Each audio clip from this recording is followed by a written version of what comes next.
Welcome to another exciting edition of Victory Never Sleeps.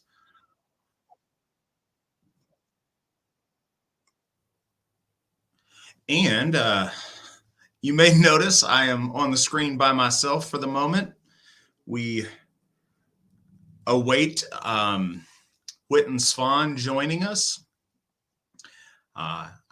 I'm in conversation with him on the back end right now, so hopefully he can join us and speak about Baldr this evening. I suppose to start off, I'll give him a few minutes to get here before we actually start the discussion of Baldr proper. And we can do a little bit of housekeeping stuff at first.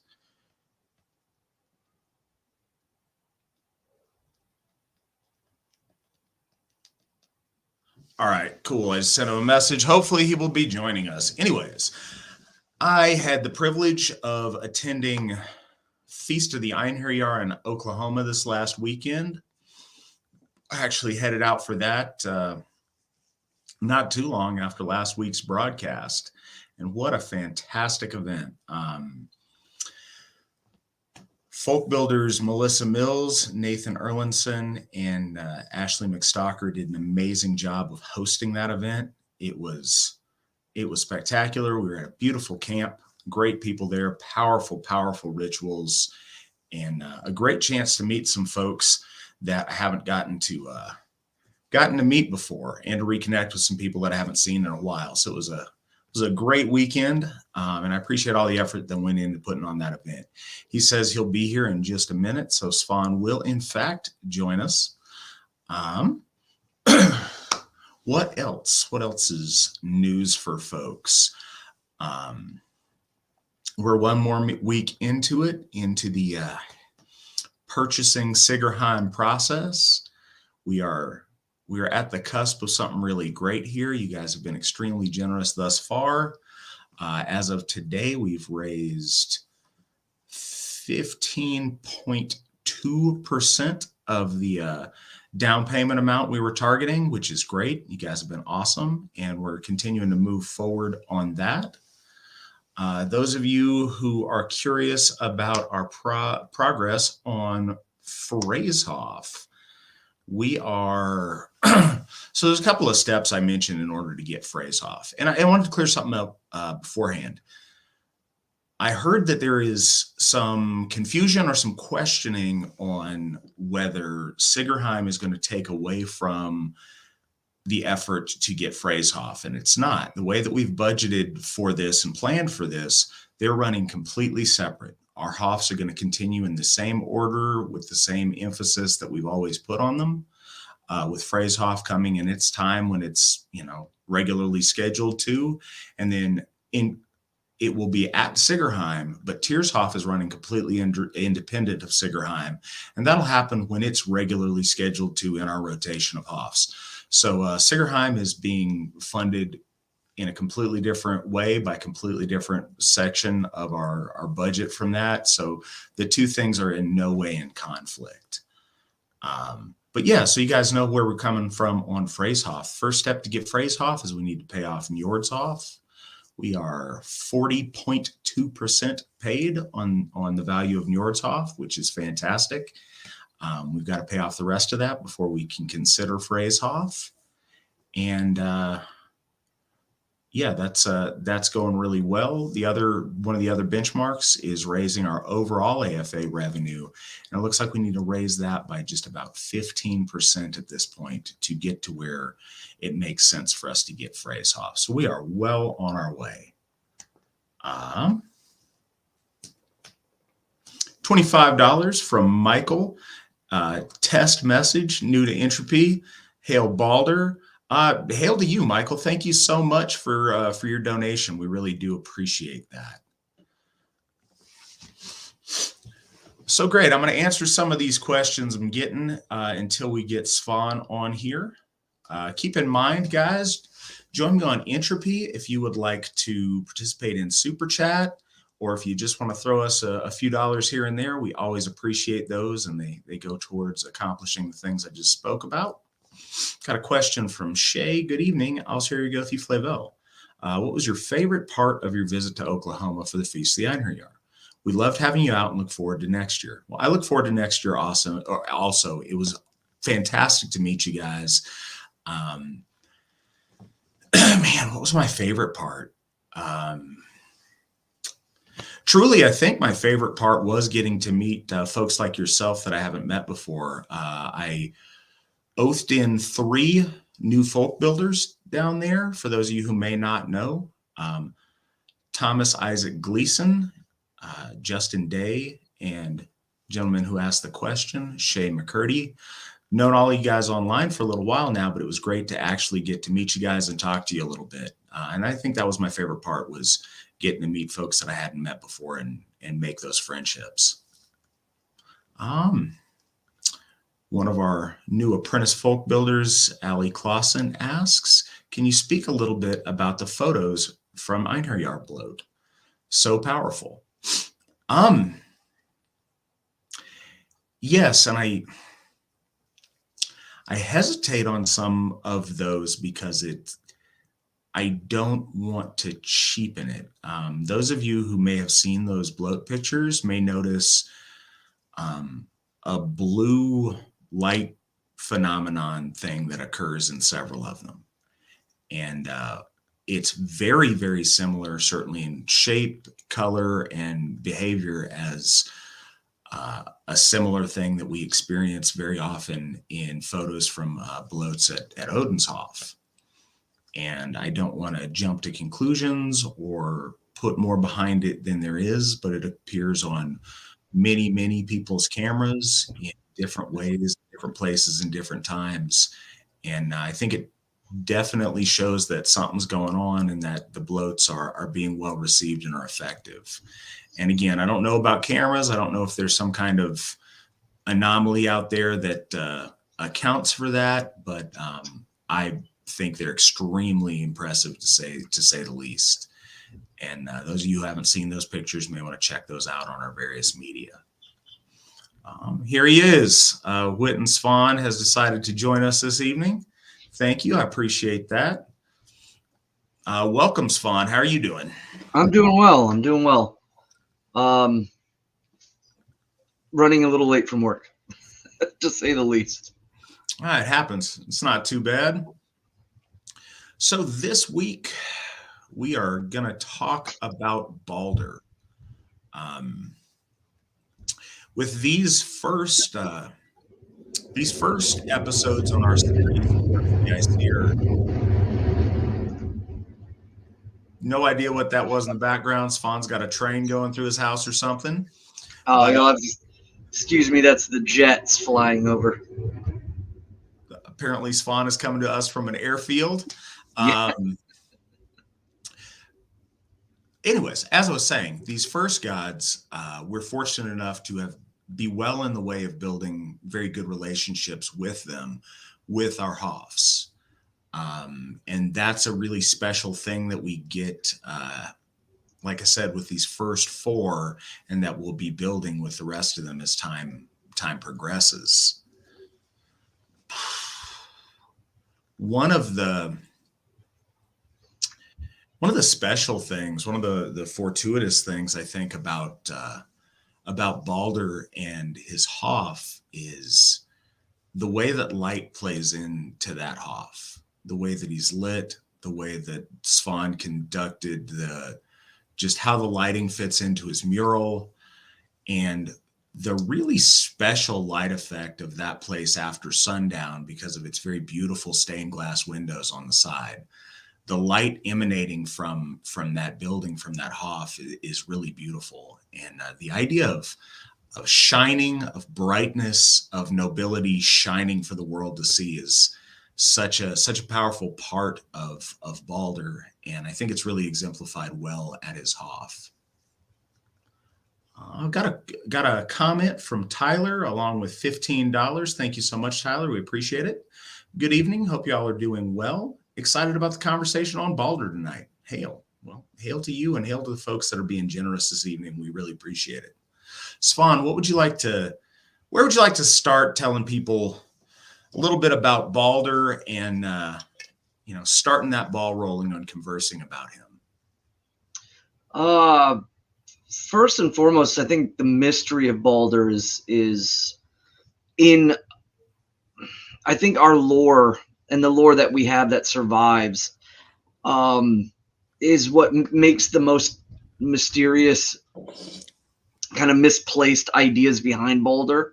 I think that we have a combination between Snorri's very Christ-like depictions where he was trying to paint him in a certain light, and then we have Saxo Grammaticus's depiction of him in a very dark kind of warrior-esque style. So you have these two combinations that are going on, and they seem to be really, really playing out, but they draw some sort of kind of a blank between the two. And what we end up having is we have this kind of misinformation of whether or not he's this, peaceful and gentle and soft God. And then we have another in which clearly he's warlike and fighting hard against, blinding Hod with his own hands to gain the love of Nana, and that or the fight between them, in which it takes great magic to defeat him. So there's a lot going on there that I think that's why a lot of people come at it with great confusion. And we should look at, one, the name of Baldr and his meaning, the meaning of his name, and also to the correlation of movement when we talk about the way gods move about in cosmology. So I think that's very important. I think that's one of the aspects that we should really focus in on, is looking at the way the gods move in the stories do tell us a great amount of things. One of them mainly being that we talk about the stasis of death, that the gods can have a doom, that they mete out the doom of men, and they have issues. These issues are,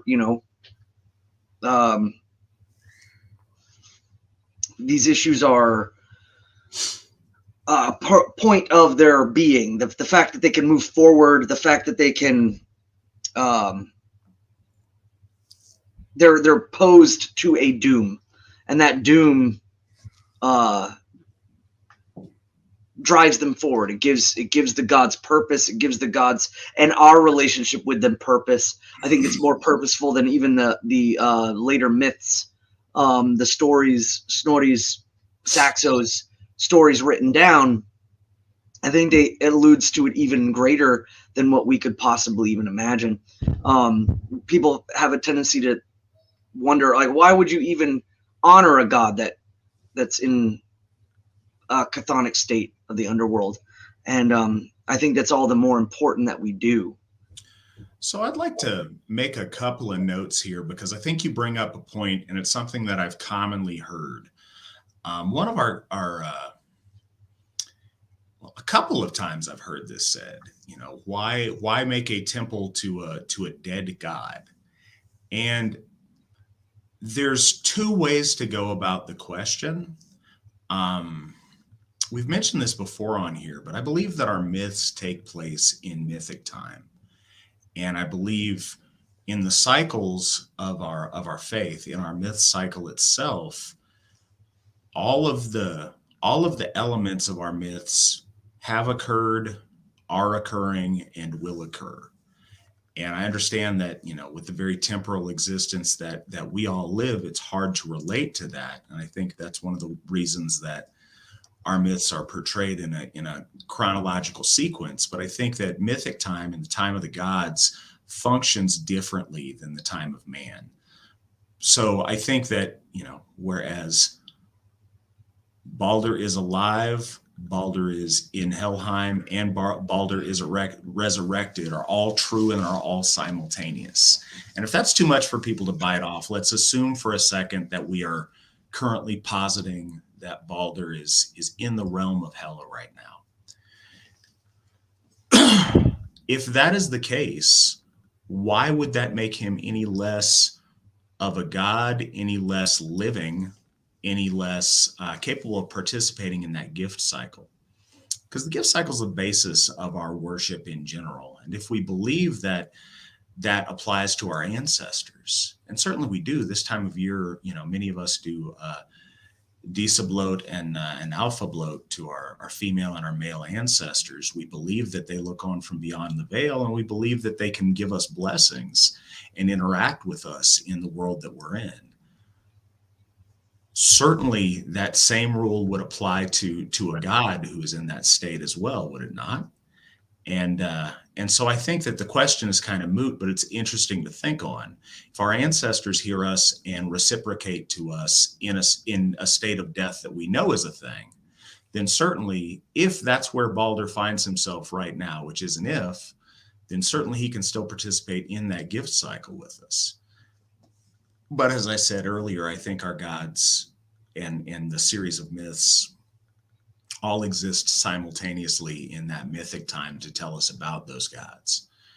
But either way, I think it's important to acknowledge up front, though, that Baldr exists in a state where he can hear our prayers and our offerings and our hails, and to where he can gift us with his blessing, with his favor, with his inspiration. And certainly we've seen that our folk have been very blessed since we have established a temple to him. Got a couple of questions lining up. Feel free to ask any questions you guys want tonight.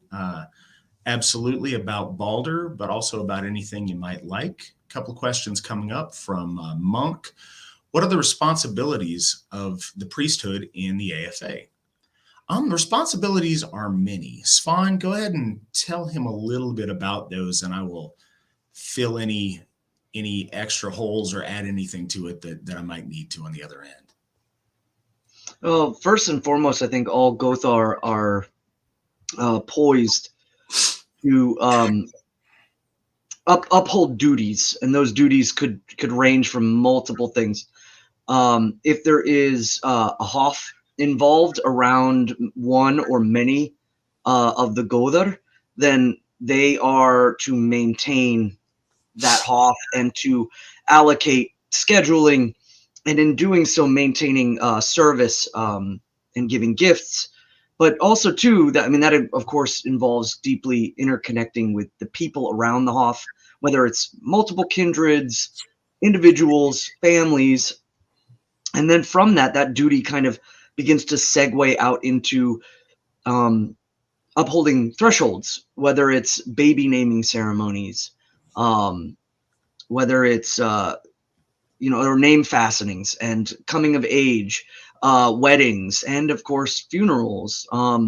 So I would say that would be a good framework to understand that the Gothar are there, and there are some Gothar that are not connected to temples yet, but are connected to great communities. So they're still doing these things. They're just doing them from a place where there might have multiple destinations, not a preset hallowed space. And so there's the Jets again.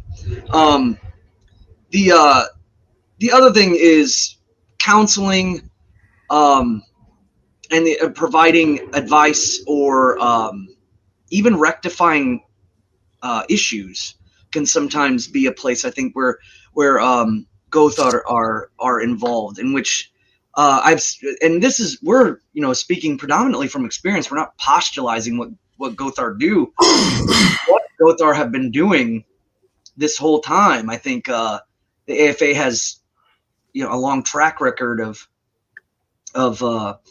go these witnessing oaths, go these mediating disputes between folk to keep frith, trying to find a point of consolidation between both sides, whether it's an argument or perhaps a slight or a perceived slight, or whatever it may be.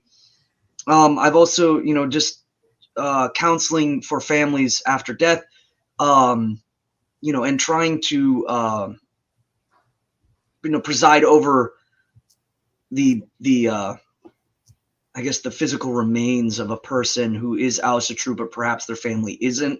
I mean, these are all really big issues that the Gothar have been tackling as they've become more and more solidified in the Asatru Folk Assembly. And I think as we become more complex, we've conducting ceremonies on grassroots levels, also kind of even folk building in our own right. So there's a lot of stuff I think that the Gothar are doing to answer that question in regards to our duties. So I think Svan covered a lot of it. There's a couple of things I'd like to add. A Gothi in the AFA is a spiritual leader and a spiritual leader of our church, and that requires different things at different times. In the most fundamental way, the Arians have always viewed our priesthood. It's been exemplified in Latin as the pontifex, or the bridge facilitator, or the bridge creator, serving as that bridge between the folk and the gods, and between the gods and the folk. And that comes in a lot of different forms. Certainly, that's there in a ritual sense, when we perform ceremonies, when we do bloats, when we preside over namings, over weddings, over funerals, and things that way. But making that connection between our people and our gods, and vice versa, it's essential. And we need to represent the folk in the best way we can before our gods, and represent our gods before the folk the best way we can. Outside of those rituals, and certainly tending to the temples and things that way, there's a lot of things that I don't think folk realize that our Gothar do. Counseling is the thing I would say I do most as a Gothi. Counseling occurs so much more often than I think people understand. And our Gothar are there to take calls and to counsel members who are struggling with things in their life, or who need someone to listen, or just need someone to talk to. They do that 24/7, and at a lot of cost to their own personal time, and their own their own comfort, because it's very difficult, but it's something that we love to do because we love our folk, and it's something we certainly signed up for. But the counseling is huge, and we spend a great deal of time doing that.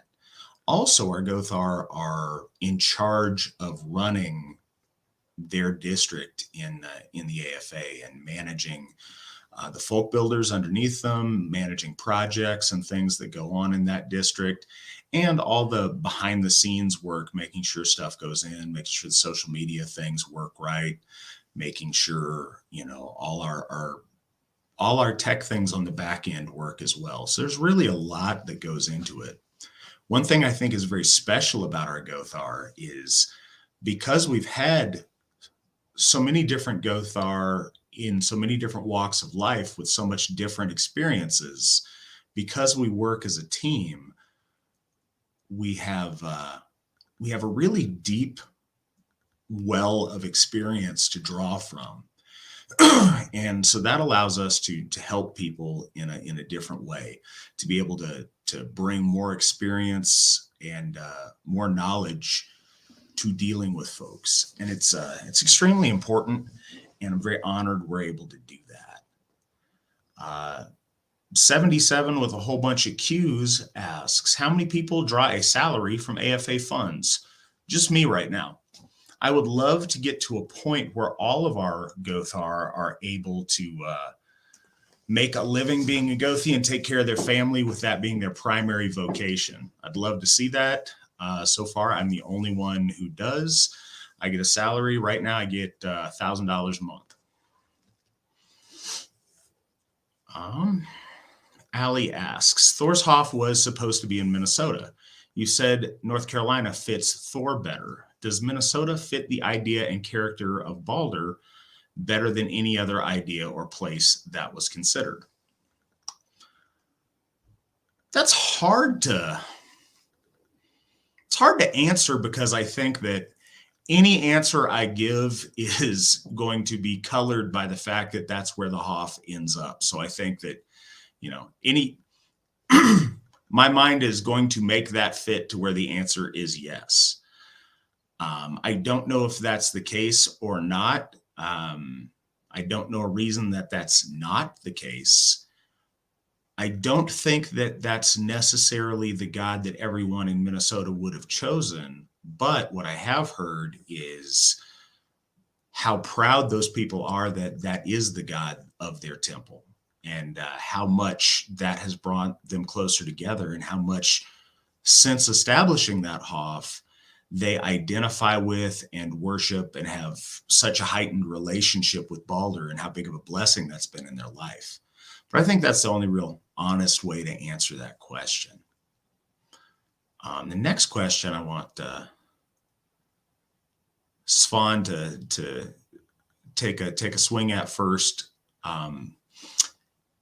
Thok refuses to weep for Baldr. Do you ascribe to the idea that Thok was Loki in the form of a giantess? Svan.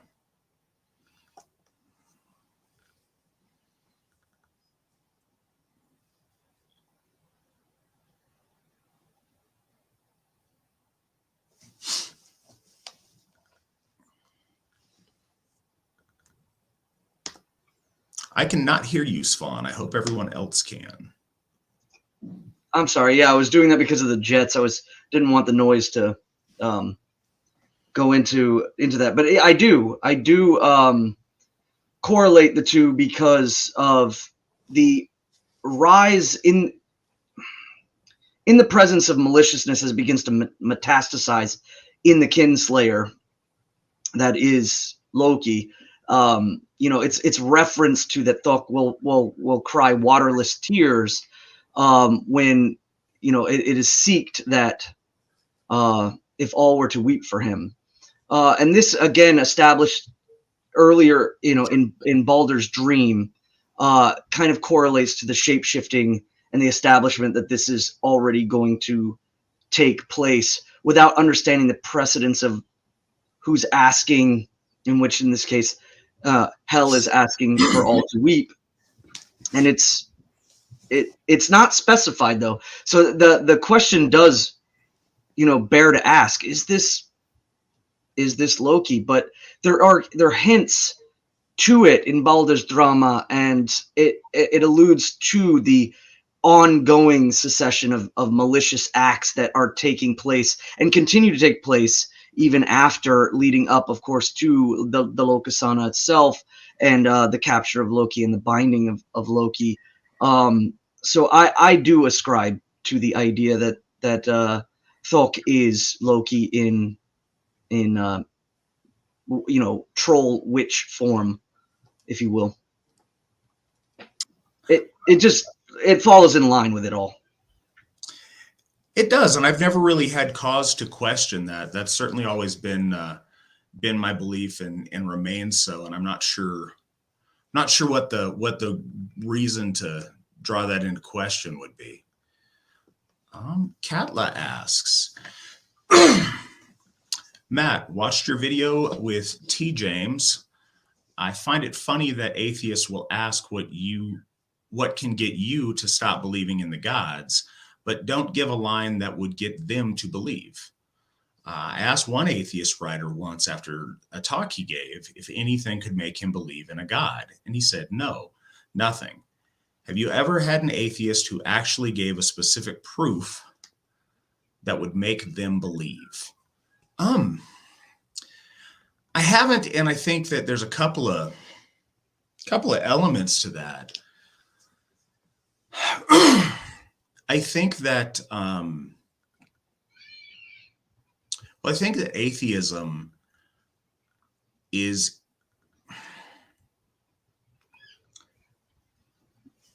I think it's easy to say it is a religion unto itself, but I think perhaps that perverts the word of religion a little bit. It is certainly a zealous ideology in and of itself. And it's not that they are neutral on the subject. That's, agnosticism. Atheism, they are firmly committed in anti-belief. And I think that's an entrenched position. I think most of the time, because you have to look at anyone whose entire persona or whose main thrust in their life is to oppose something or to be against something, and why they're so committed to that and what motivates them. For an atheist, they are so committed to that ideology. That's their bread and butter.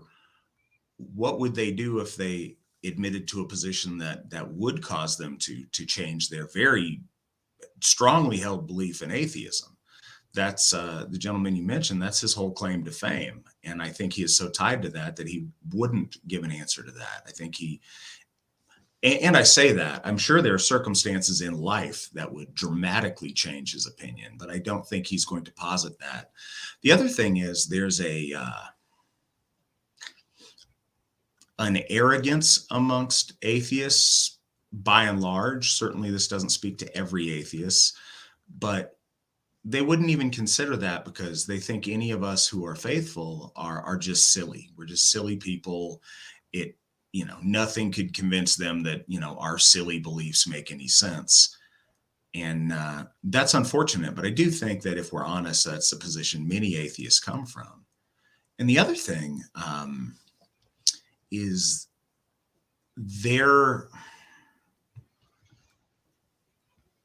if anything really happened in their life that was proof of divinity, they would codify it and relabel it as another phenomenon and take all of the divinity out of it. And I think that's the nature of science. They consider everything religious or metaphysical only up until the point that you can scientifically quantify it and label it. Many of the things we know to be true today, our ancestors would absolutely have referred to as magic. They didn't stop becoming magical. We just got words to explain how some of that magic worked. And I think they would do the same thing. If a god appeared before them, they would talk about a extraterrestrial entity, an interdimensional entity. They would make some science word that makes them not a god linguistically, and then they would be able to wrap their head around it. But yeah, I don't really think that's an honest or fair exchange ever, because I don't think that they approach it as if theists and atheists are intellectually equal. And I hope that answers the question, or at least touches at it. Antonio Rodriguez. I have looked up on another Asatru group named Dakota Prairie Asatru. What are your thoughts on this group? I believe I'm pretty certain that is a group that is made up of people that were disloyal to the AFA and wanted to start their own thing. My thoughts are that those people are in many ways dysfunctional, and a concept that we talk on here about from time to time is forward-facing versus backward-facing Asatru. And I don't know if that makes sense to everybody, or when they hear it, it probably means different things to different folks. But the AFA is very much trying to practice Asatru to the best of our ability in the time in which we live, and to build institutions that will last into the future and inform the religious and moral foundations of our children and of our grandchildren, and evolve Asatru into the future with our folk. Just as it was done in ancient times, it kept up with the needs of the people. People who practice backward-facing Asatru are folks that in large part are intimidated or scared of this to develop as a serious religion on the scale of world religions.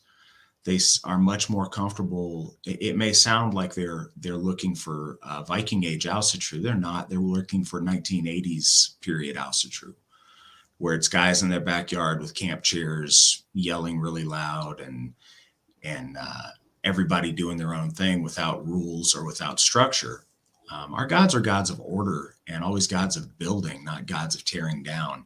And I think that what we're trying to do in the AFA and those of us who are forward facing is the noble thing to do. I think backward facing Asatru is very often motivated out of a fear of success, a fear of change, a fear of living up to a standard. And there's a lot of that. It's scary to do something that's uncomfortable. It's scary to get outside of your own limitations. It's scary to grow. It's scary to reach for things and to try to achieve. It's much easier to settle for the things that you have and make excuses about why you may not have more. And I think that the Prairie Asatru folks are the folks that have chosen the latter path and not the former on that. And again, that's not meant to speak to every person who may be involved with that. I'm sure there's many people who might be involved in that that were never once part of the AFA. And those folks, if they want something better, I would encourage them to join the AFA. But I think the folks that started that and that are running the show over there are people that broke oaths and broke troth with the AFA and aren't trying to move us in a very positive direction.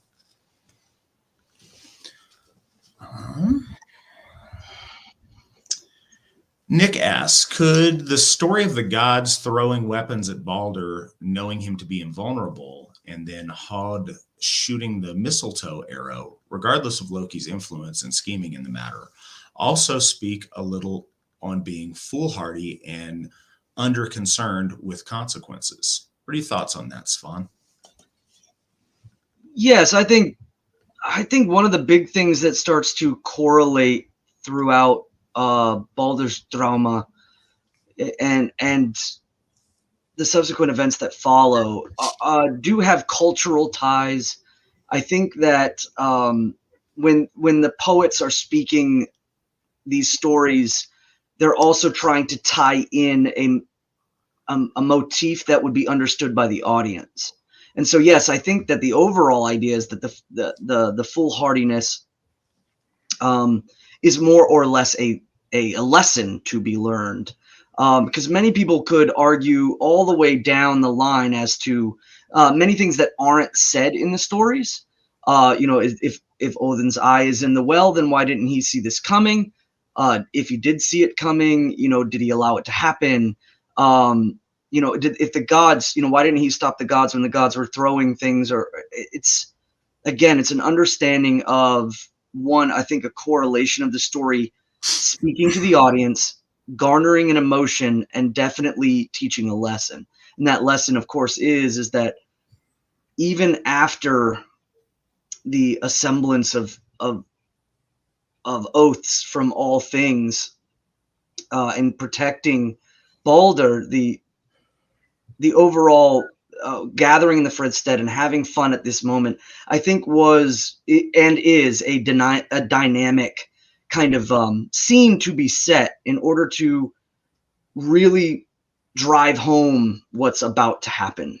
And I think that any good storyteller, any good poet, and as these compiled prose were originally from stories, I think they hold all of these essences, even as they're written out in very, very formatted poetic sense. So yes, I think that it's to paint a deep picture of what is about to happen, and that the gods have taken a certain sense of resolve in the oaths and in the security of things. And so the lesson could then be that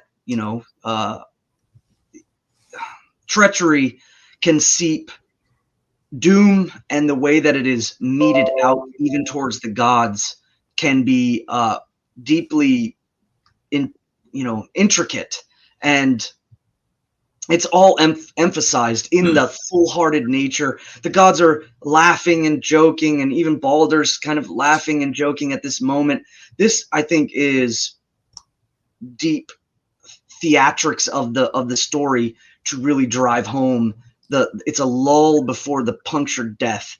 And so you could read into it and say, all the things that aren't there, but what is there is the lesson. And the lesson is, of course, that, as the gods have kind of held a fluctuating trough with an outsider that's been allowed into the inner guard of the gods, as this always is repeated, especially like with Fenris coming into the halls of the gods. There's a lesson to be learned about tribalism. There's a lesson to be learned about divinity. There's a lesson to be learned about the sanctity of an inner guard that could be brought to a point of no return. And I think that that's what's really being laid out, is that this full-heartedness is the point. It's a threshold that the gods can't turn back from now, and yet they still think that they can. And that makes the tragedy even all the more palpable. Got a few more questions lining up, but Svan, I think this is a good time. Can you, and I believe Nick has the graphic. If you could throw up the graphic, Nick, of Baldr's mural. And Svan, could you explain a couple of things, I think, what you wanted to portray and how you portrayed it in the mural, and also anything about your experience while doing the mural? Yeah, absolutely. So first, I think it's important that people understand the time is limited when things are going on, especially with travel. I do work. I work I have my own job, my own business, and so to take time off to do this it does require me clearing space and making time to move and to go up there. So when time is of the essence, there's certain things I try to focus on, and then everything else kind of becomes peripheral to the point. And in the case with Baldershof, I don't fully understand the space I'm working in until I get there. I kind of understood what was going to happen. But if you see in the graphic, there's 3 lights at the bottom. That line there is I think is at the 6.5, 7 foot mark, maybe 8. And so everything is done on a ladder. So just to even reach the bottom at his feet, I was, off the ground. And so it became a task to try to figure out how to move and focus. And of course, having the length in the center, the zenith, I decided the best thing to do would be to start at the top at the smallest amount of movement and work my way down. And then once I got to the bottom, it would be a matter of traversing back and forth. So even to just do minor things, or to allow paint to dry in one area and not let the ladder damage anything I've already made, I would move to another side. So constantly moving back and forth to just allow areas to dry really formatted a lot of what I was doing. But the first thing that really happened at Baldershof was when I went up to the zenith. I was just playing around. I don't expect anything that I kind of start to sketch and draw to really strike home. But what ended up happening is Baldr's face, Baldr's head. I was drawing the image, and the image stuck immediately. I couldn't believe it. I actually slid down the ladder and kind of moved the ladder out of the way and backed away just to see the proportions, because I was thinking at any minute, in any variant level of where I was at, this was going to be wrong and I'd have to erase things, and it wasn't. That struck me really powerfully, that just kind of like as if the image was absolutely what it needed to be, what it wanted to be, and I was simply a conduit at the moment, and it kind of struck me. And again, it became even more apparent when I was working on Nana, because I ended up having to do the image of Nana numerous times. But with Baldr, from everything, it was instantaneous. It was a strike. The light was perfect. Everything, the proportions were perfect. The sketch was perfect.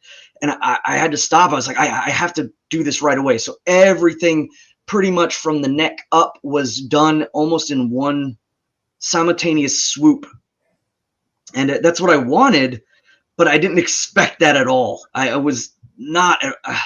And so when it got there, everything else fell into place. Positioning, the understanding of the hand on the hilt. There was originally ideas that I was playing with of taking an algae's position or having the arms kind of akimbo, but I didn't want to go too far into like a Christ-like pose. And so I really began to feel about the name Baldr, being rooted in the concept of being bold, courageous, and strong and ready. And so the hand on the hilt became an idea, and that started to turn the body positioning. It started to present the idea of having a full figure, fully exposed, and to incorporate colors that would bring a great importance. And so everything fell into line after Baldr's face. I'm a barber by trade, so one of the other things that really kind of struck was hair and beard and face placement.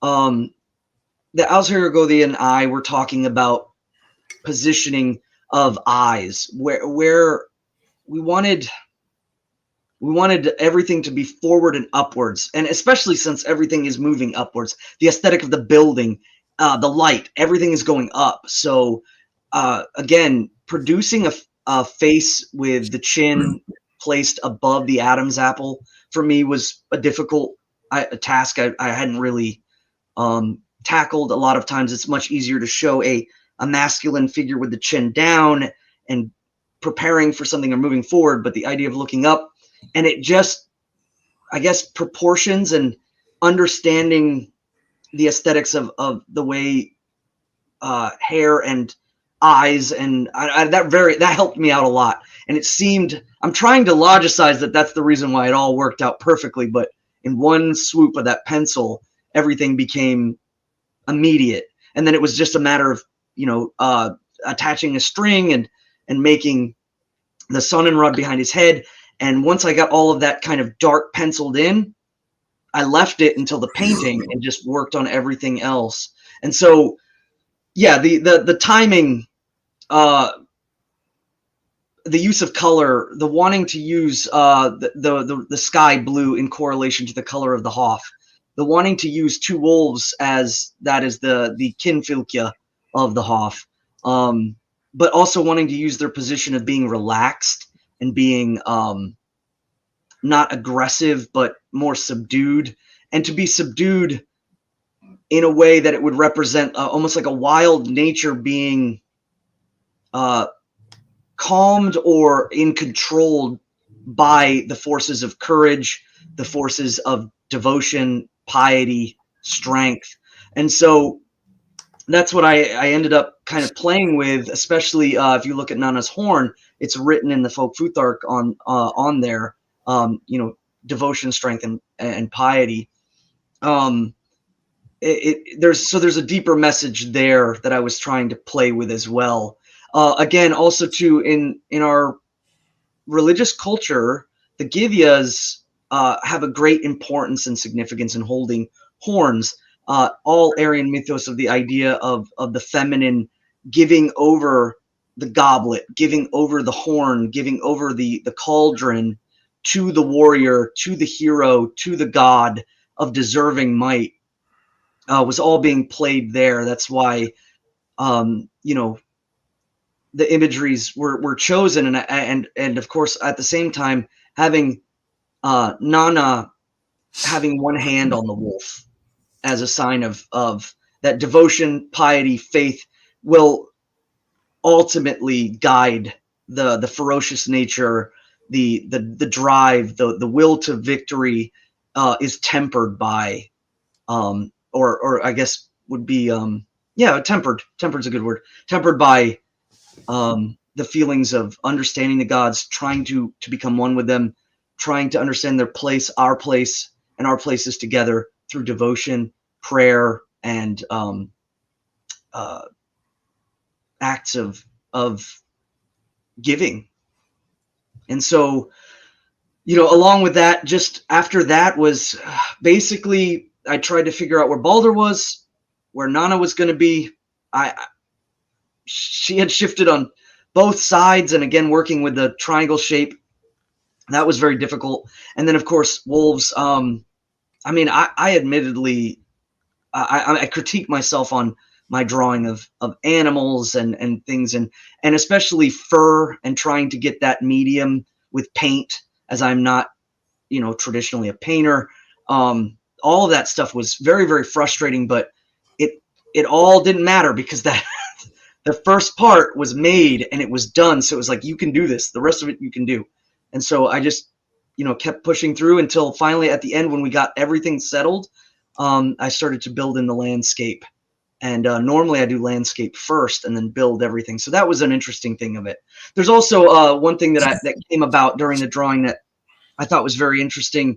The brooch on Nana's neck is a heart with a Sowilo rune or a Sig rune in the center, so it looks like a broken heart. And the idea of Nana dying of a broken heart to be with her husband was played out there, but I had no intention of that. That evolved entirely on its own, as I was, drawing this. It was as if it needed to be there. It wanted to be there, and I was just told, this imagery needs to be here, and it's important. And so I was quite amazed at some of the things that were kind of popping into my head as I was going, with no real correlation as to exactly what I was going to be doing. And it was all because of that timetable. 3 days. You got 3 to 4 days or 3.5 days to do this. And it just all kind of poured out, and all the while working on an elevated ladder. So it was really one of my favorite experiences. I've said this time and again, and those of you who have been in the presence of these murals, but our gods very much work with and work through Svan when he creates these things. And that's to take nothing away from the amazing artist that Svan is. But, the question was asked earlier about our Gothar being, what they do. Him being that bridge in bringing that god to life on the canvas or drywall, as it may be.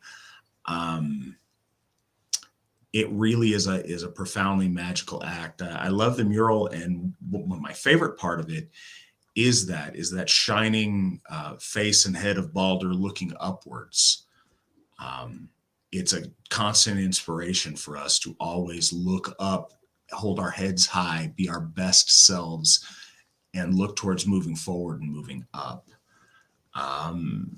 King of Cheese, what aspects do you think Baldr embodies? I understand the gods are people and not totem poles, and thus it is difficult, if not impossible, to distill, but think of it as a mental exercise. Aspects as in hope, light, etc.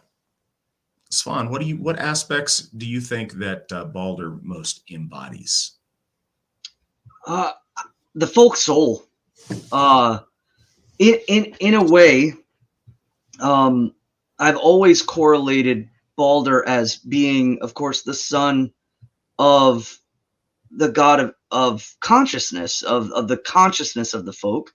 And so that would then, of course, align to the birth of the soul of the folk. And that correlation of inspiration giving body, and that the folk soul is bright, the folk soul is courageous, the folk soul is noble, the folk soul is bold.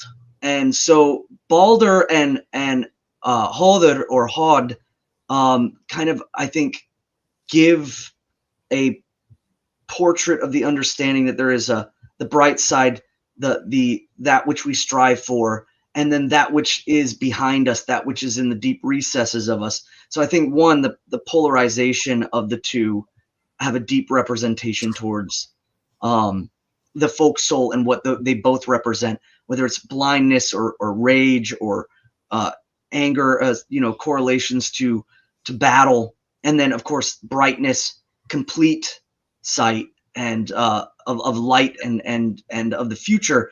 But when we talk about Baldr and the folk soul becoming chthonic and traveling into the third and lowest world, kind of presiding in the stasis of death, as I believe Helgard is truly a representative of the processes of death, the calamities in which mankind faces, whether it's illness and disease and things like that, or whether it's the natural cycle of things. That place becomes a stasis point for the folk soul to return from. It's not an ending point at all. And so again, kind of leaning towards why pray to Baldr's, because we know that part of death is a transitional point, that we can return, and that we, our folk soul, our blood, and our people, our ideals, like him, can and will return. So I think that as an intellectual exercise, as you said, is to look at Baldr and Hod firstly as the light and the dark side of the folk soul, springing forth from the God of consciousness, and also the one who has deep connections to being as the Godhead of time through Mimmir's well, and how he moves, where he moves in the stories is very important, where the gods find themselves, the positions they're in, and how they are spoken of returning to show the folk that even in the dark, deep recesses, we can and will return. And I do believe that Baldr and Hod come back more unified as they have kind of conjoined their powers together to be more complete. And I think that that's because the process of our evolution of enlightenment involves us facing that dark side and melding it together within ourselves and bringing forth. And the only way that we can really do that is through devotion and through piety, through self-awareness and self-reflection, self-critique, and and I think that that's where Nana represents that as well, in her devotion and her piety and her giving that the gift cycle to Baldr in order to power him for the return. Yeah, as far as things that Baldr exemplifies or shows to us, so much to me is the nobility and the brightness, the shining nature of Baldr. He is literally the embodiment of the word Aryan, which implies nobility that shines, that projects. So that, and then I suppose the aspect of hope for conquering over our foes, for returning from death, for a new golden age. I think that eternal hope for victory in the future is certainly an inspiration of Baldr, but that brightness, the shining nobility, embodies Baldr's essence to me in the most profound way. Katla asks, so many who have died talk about going to the light. Baldr is talked about being a light. Do you think people may be seeing his light when they cross over? What do you think, Svan? I've often really tried to ponder the processes of death and placement.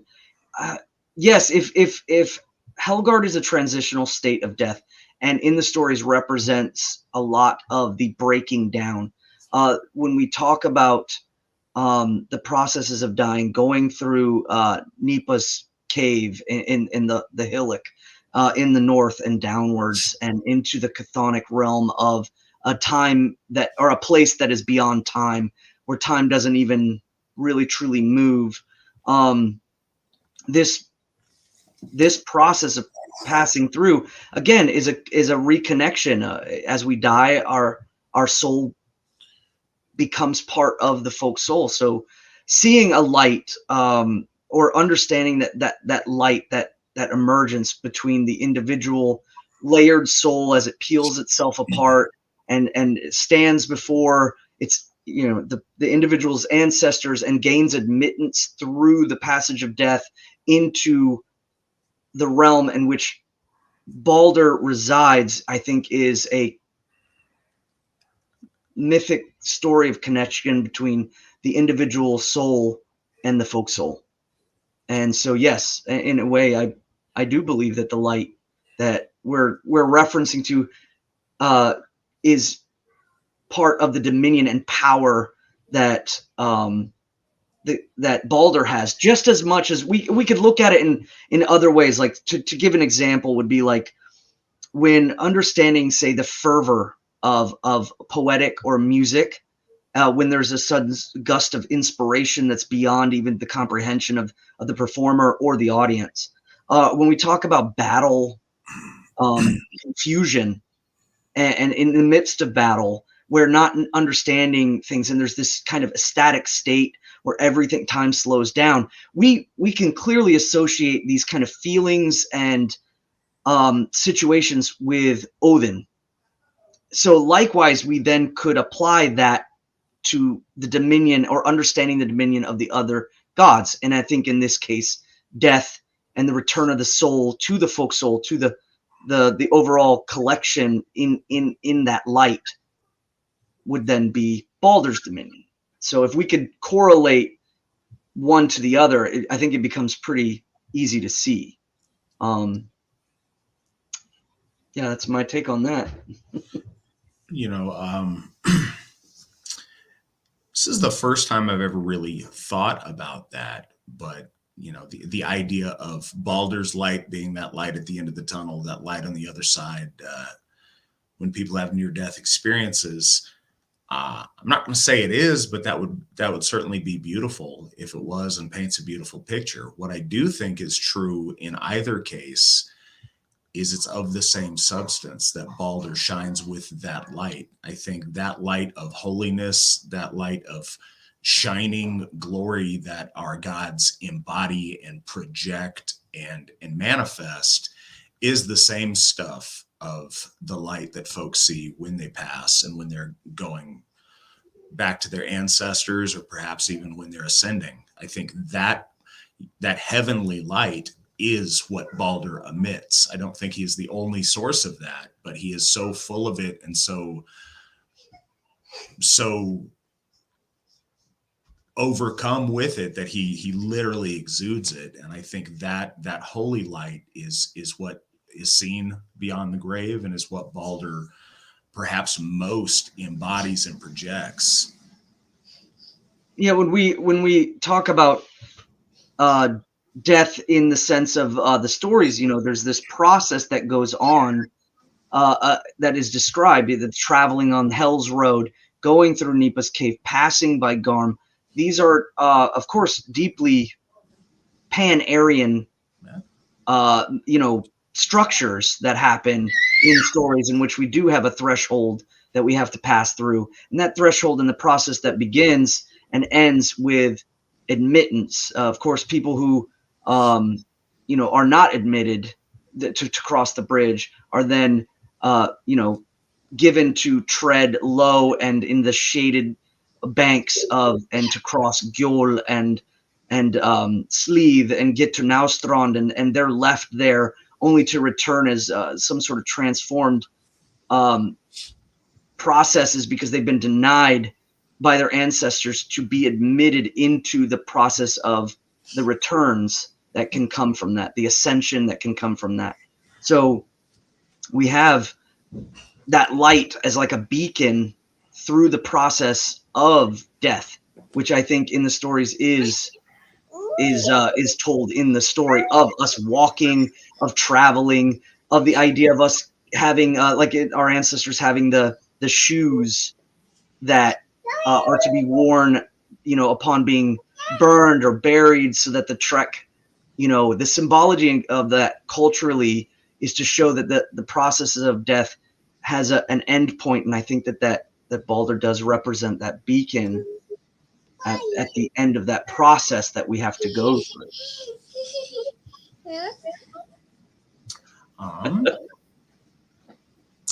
What do you believe is the greatest lesson we can learn from Baldr? You have thoughts on that, Svan? Well, the greatest lessons. I think ultimately tragedy, how it's perceived as being tragic, sometimes is not always the end all of it. That nothing is linear, that everything is cyclical and moves around and through in processes. And I think Baldr represents that nothing is completely in a state of tragedy, that the loss is never fully there, that loss sometimes garners or produces the steps necessary in order for ascension. And so I think that's the greatest lesson to be learned. And I think that's the message that the gods are trying to teach us in that story, as if we do look at the stories as happening, has happened and will happen, then we begin to see the perennial truth of the stories, and then it guides us to an understanding that we can see things in deep tragedy at the moment, and we can see the folly of our actions. We can see the folly of whether it's admittance of an outside force and it taking into trust, and then it turning malicious and turning against the gods. This is clearly a lesson, but ultimately Baldr returning from the deepest point of tragedy, I think, is the greatest lesson that we can learn.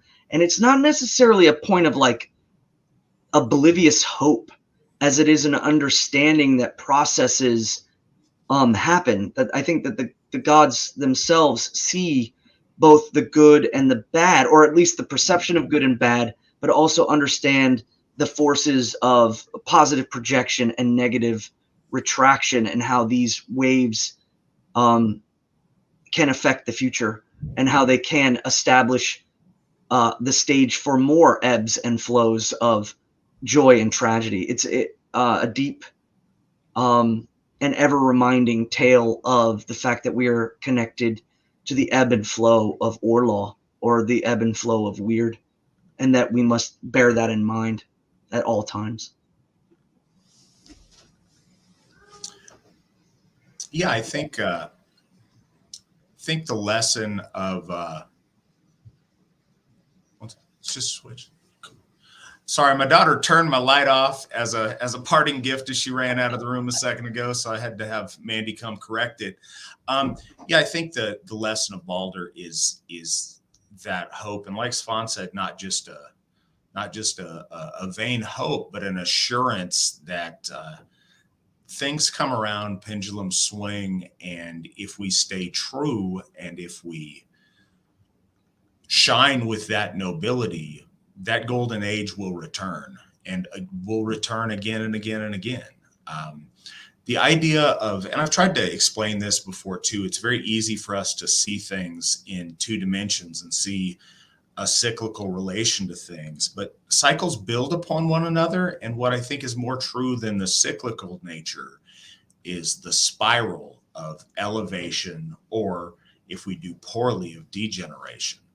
But though things do run in cycles, if we continue acting right and being noble, we spiral upward. All of those cycles build upon each other towards something greater and something better, as opposed to descending into something worse or something less. Monk asks, would the AFA be interested in having a blessing of the bikes this spring? There are people in the NNCOC would like to know. So far, there is no blessing of the bikes that are not Christian related.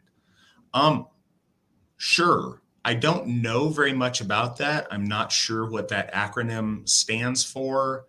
I'm not very familiar with motorcycle culture. I do not ride a motorcycle, but yeah, I think the idea of doing or being part of a blessing of the bikes would be kind of a cool thing to do.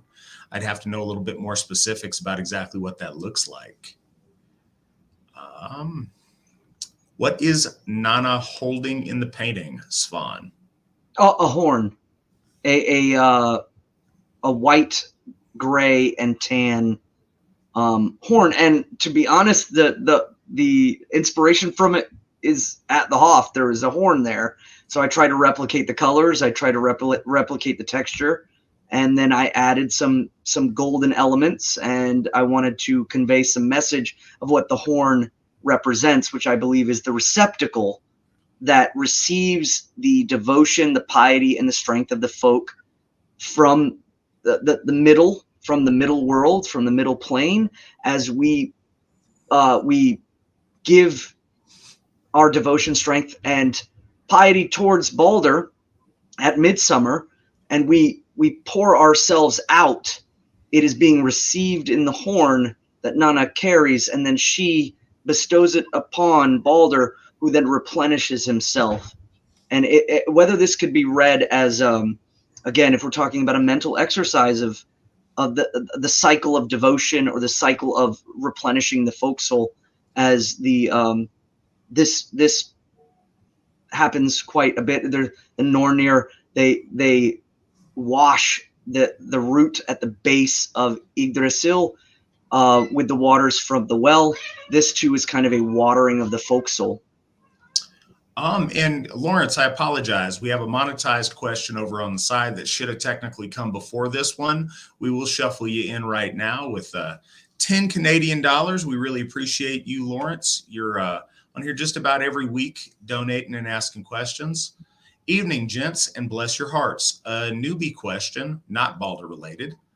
Do we know who wrote or compiled the prose and poetic Eddas?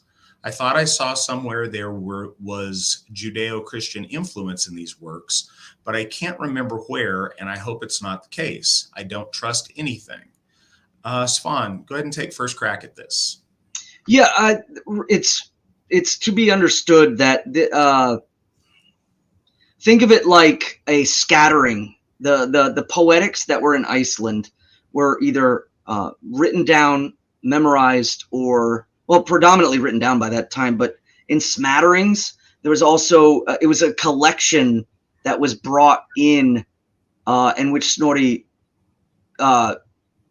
began to look at them and formulate them into cleaner prose, and under the desire to keep Icelandic poetic traditions alive.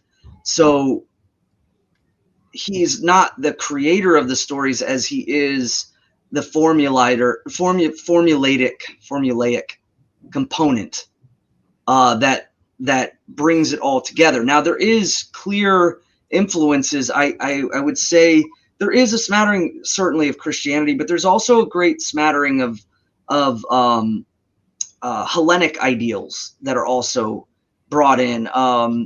You could see it in the humanizing of the gods in the beginning, and the motivations for that could be multiple, and people have speculated for multiple reasons that perhaps he was trying to downplay this as not being necessarily a point of worship to the gods, because he had maybe a church influence or a political influence that was kind of over his shoulder.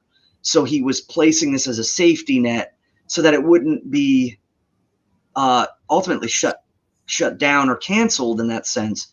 But you can see too that writers of that time really did lean heavily on the classics, the Iliad and the Odyssey, and just connections to whether it's the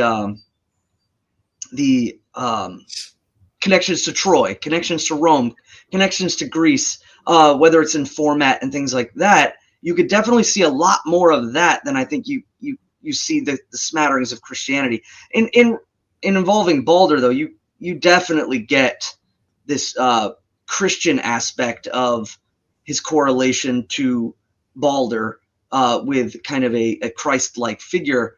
Whereas, the name denotes boldness, strength, and living courageously and forthright and moving forward, and not really necessarily being a pacifist or any of that nature. The name doesn't even denote it.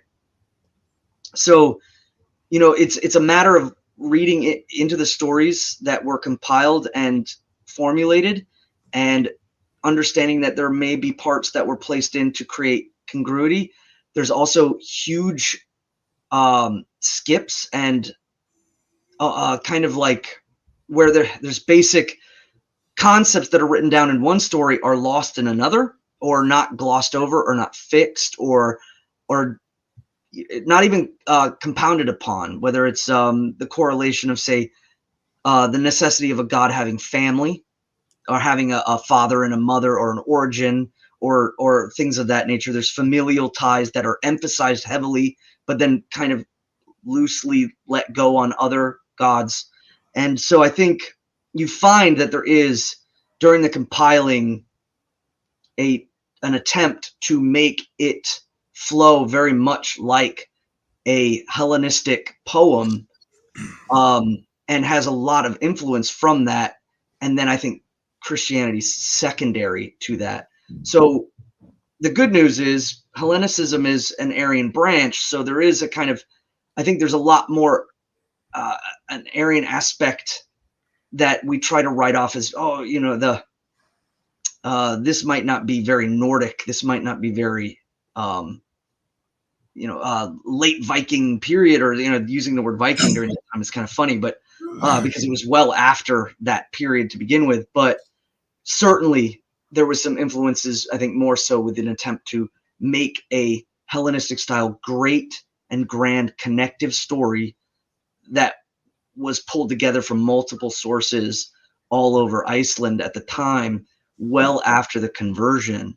And so, yes, you have to understand it is has some influences. I think it has some missteps. I think it has some things that are not, they're blatant and obviously too correlative beings in the story, whether it's the son of Rinda, Vauli, or the son of Loki, Vauli, and it's just not expounded upon because the poetics don't allow it to be explained. It's just left there in understanding that the poetic meter had to be spoken. So perhaps our ancestors, even at that time, maybe knew or understood the differences, but by our time, it's leaves a lot of speculation as to those correlations.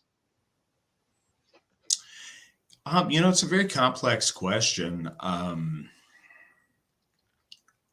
So first, as Svan has said, it's not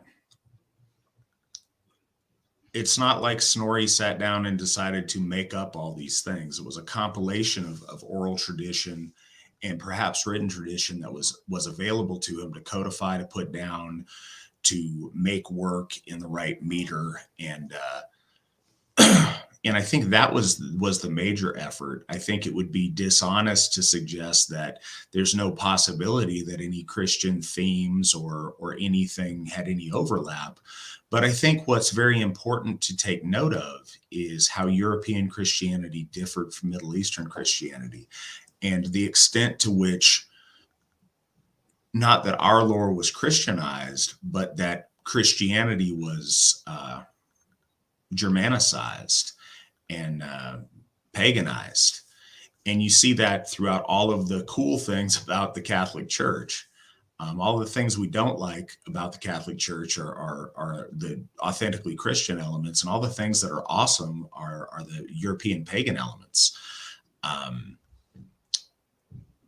I think that you can see some Christian correlation with Baldr, but it's very hard to tell what of that is trying to make Baldr Christ-like and what is trying to make Christ Baldr-like.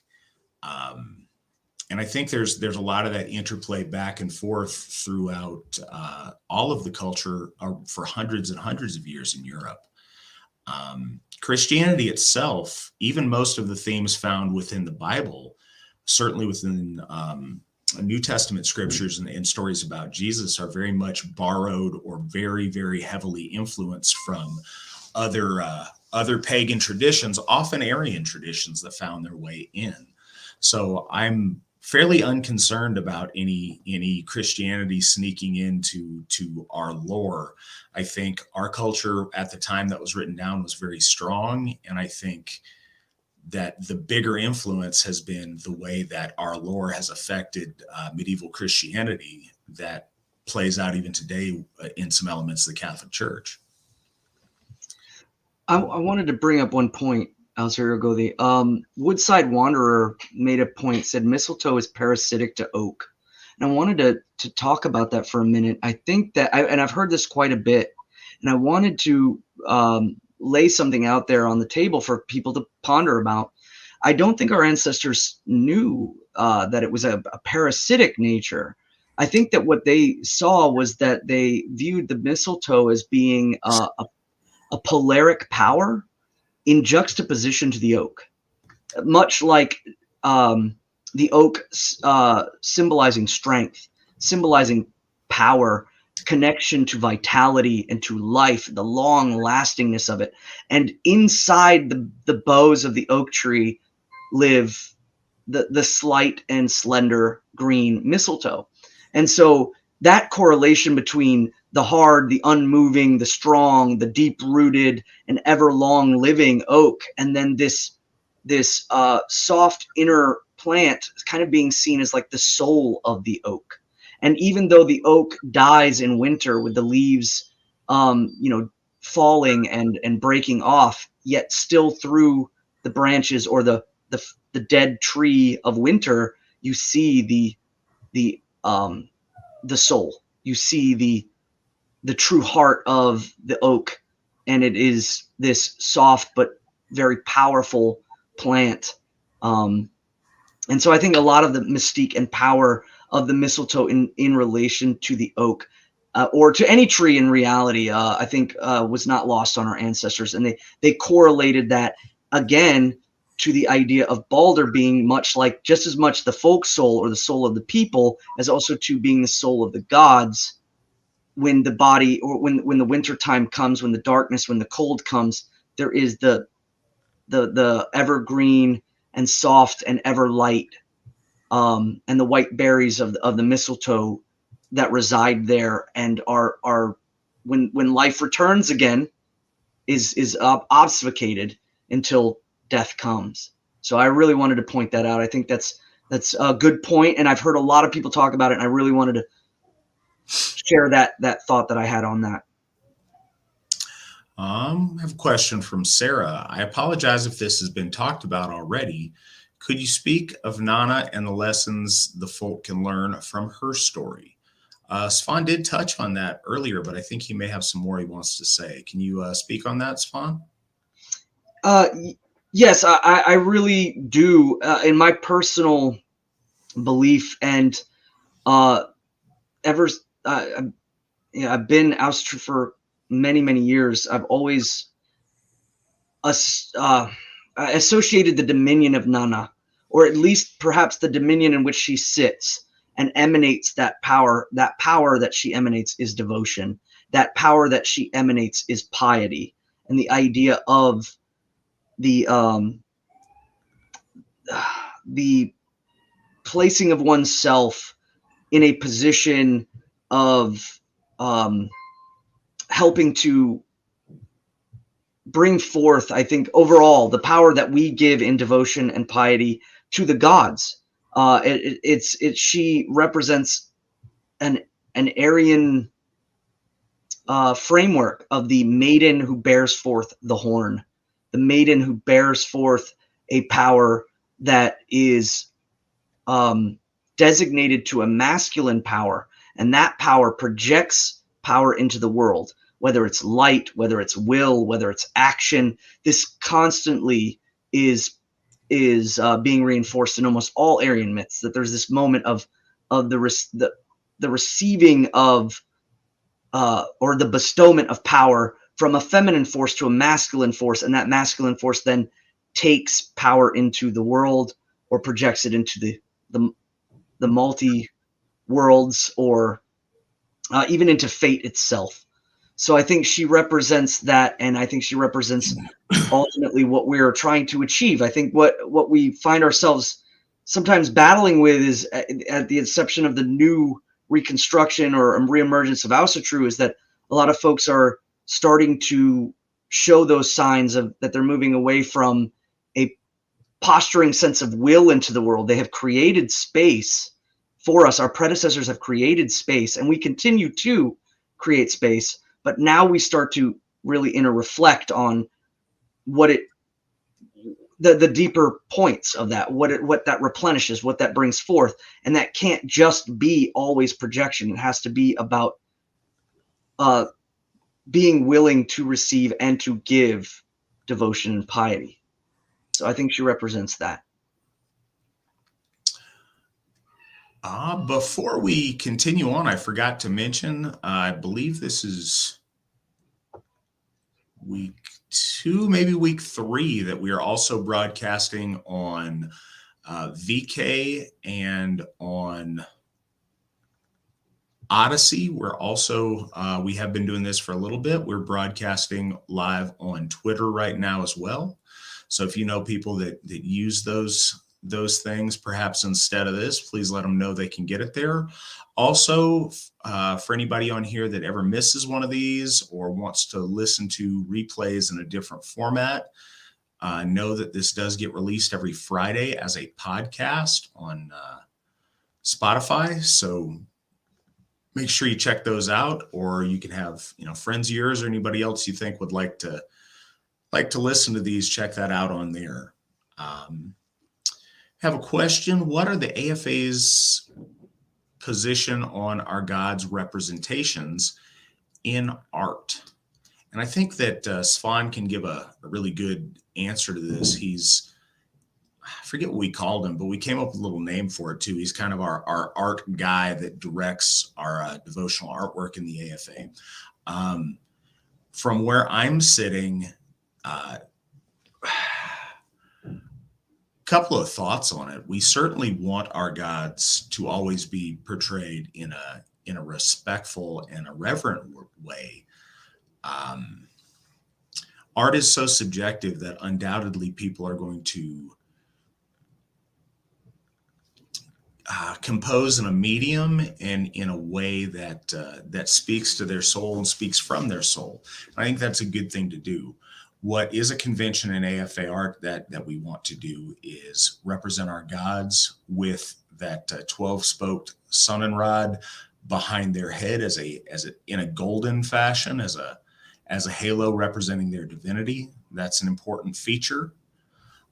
Again, having our gods look like our people is a really important feature. They're white gods representing white folks back to our origins. That's extremely important. You'll notice that in the murals, and very often our gods are portrayed in certainly a Scandinavian and often in a Viking way.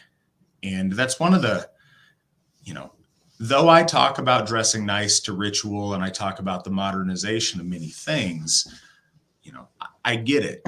Most of our stories come from a period in history, and that's often ways that we conceive of kind of a high period of how we conceive of our gods.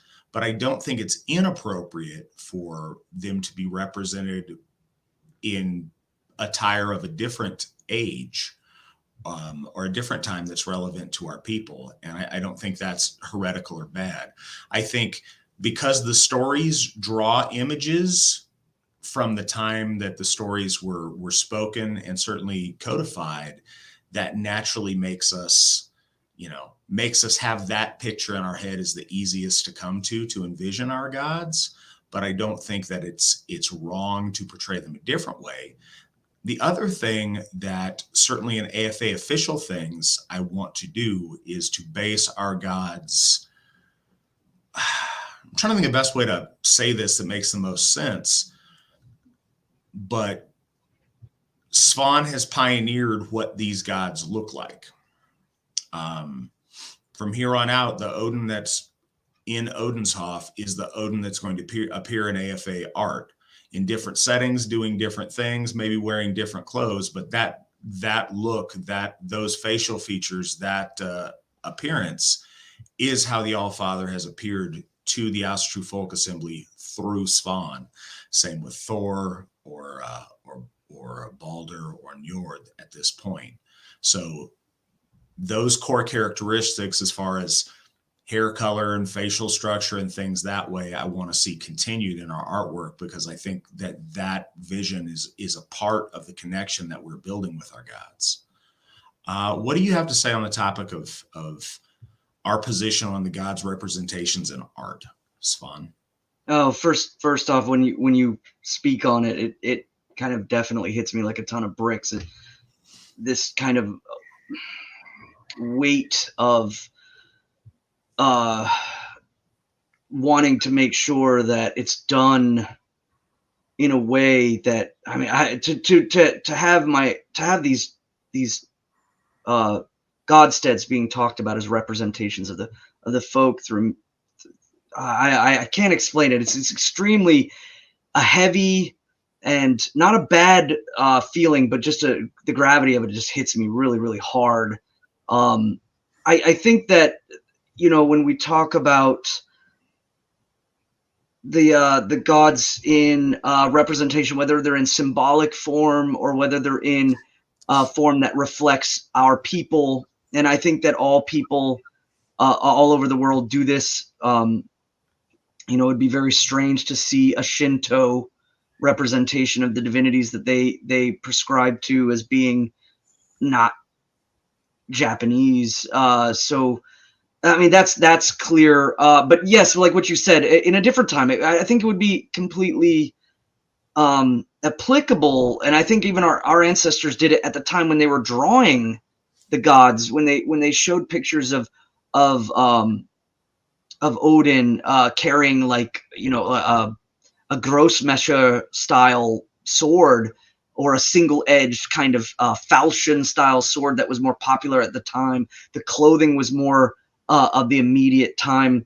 And so it could be argued, well, why did we do modern dress or modern clothing or something of that nature? But I think that ultimately they drew the gods then, not just in modern dress, but in royal modern dress, because of the audience that they were speaking to.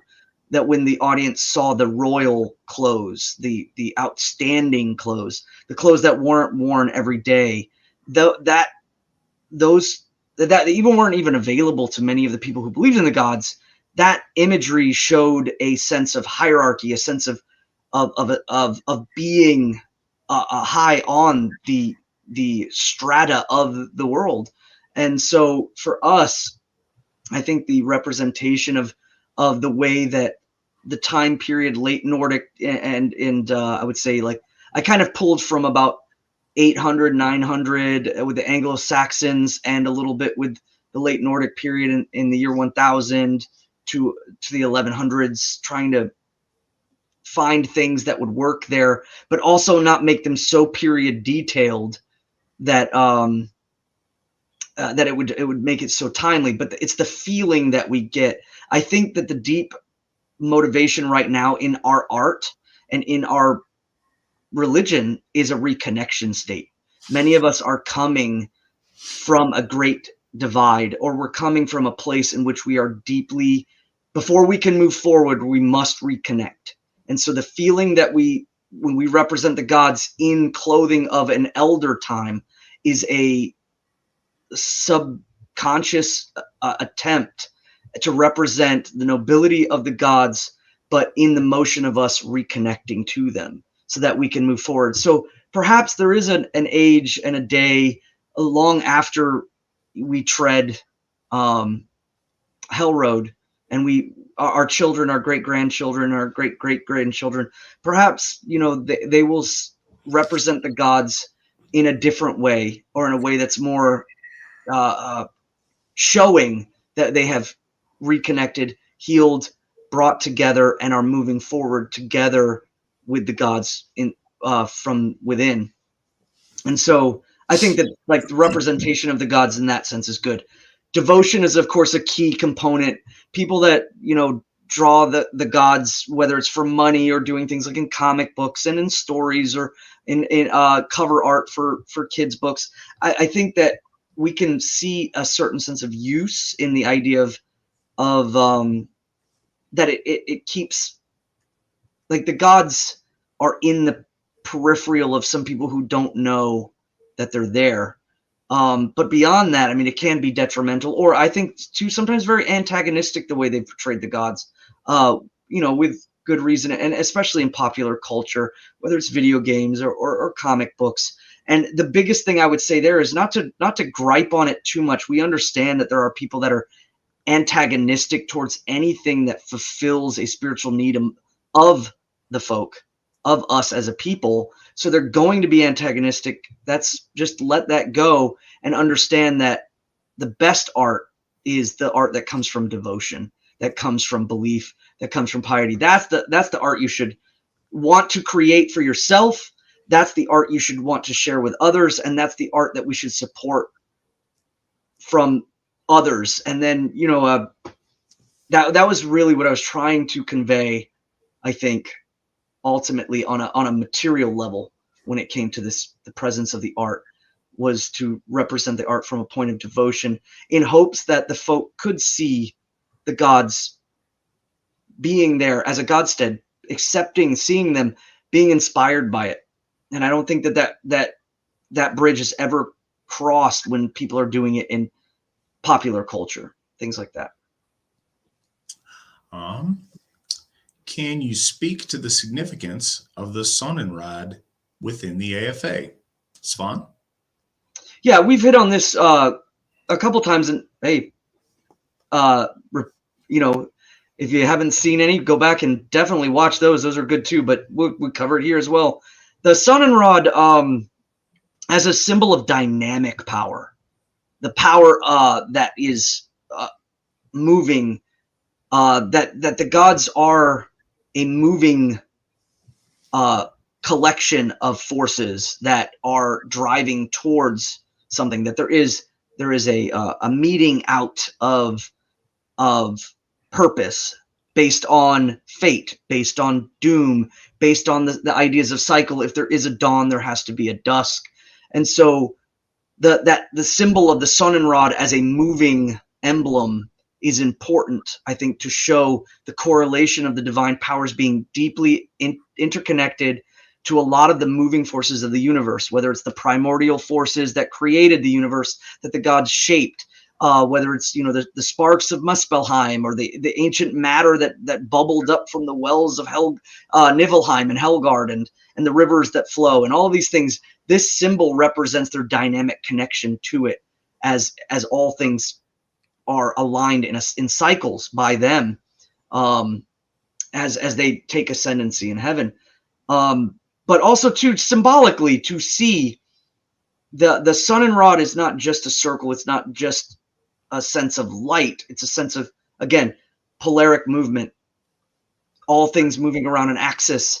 And that symbol in and of itself has become, I think, what we see as a sign of the divinity of the gods, and their power, their might that exudes from them, the positions in which they take in the universe, and the positions that oftentimes that we bestow upon them culturally are both one and the same and equally as powerful, and they represent themselves in that symbol emanating from their head, from the crown.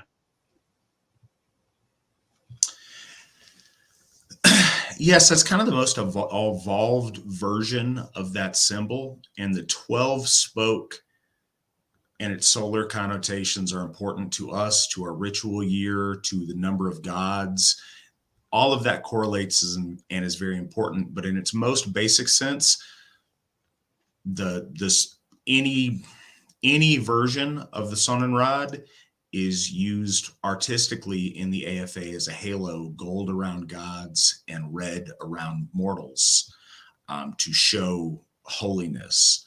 So it's a holy symbol, and we use it specifically to denote holiness. If you're to see it on, AFA buildings or things that way would denote something holy about them. Travis wants to share a comment and not a question. Not a question, but wanted to express the fact that our folk and our ways are true. My folk builder of Colorado has been here for me as a new member, more than family or close friend. That's great to hear. Your folk builder, Nick Sallow, is doing an amazing job so far. And I say that, I have no idea if that's the right way to pronounce your name, Nick. I apologize. But yeah, he's doing an amazing job in Colorado so far. He's helping out an area that hasn't had a lot of representation in the past, and I've heard nothing but great things. And just so happens he is the next guy with a question. Nick says, what lessons can we take from Frigga overlooking mistletoe when she took oaths from everything that could harm Baldr? Svan, what are your thoughts on that? Again, I think that is what I lent to when I was talking about the soul of the oak, or the slightness, the meekness of that which lives within the great boughs of the oak tree, is that oftentimes I think we overlook even the small vestige of that which can spark or you ignite the cycle.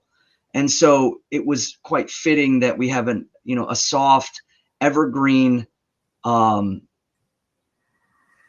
or tree that becomes the catalyst that begins the cycle, that starts the woe of the gods, but then in essence creates the salvation of the gods in a sense. Because remember, Baldr being placed in a stasis point between the heavenly, the earthly, and the chthonic realms of timelessness, he's placed there to return. So I think that the lesson of Frigga's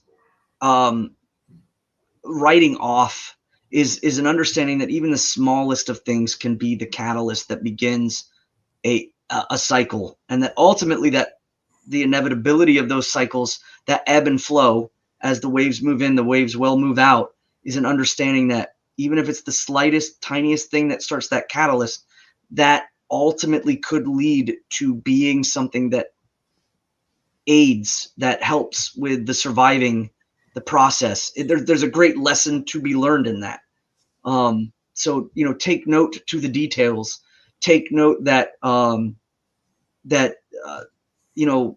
all things should be covered, but ultimately I think the story has to predecess itself, that something so slight, not a thorn, not a arrow, not a blade or metal, but this tiny little thing is the only thing that's left to begin the catalytic change that will bring about great woe, but also ultimately a great boon over time.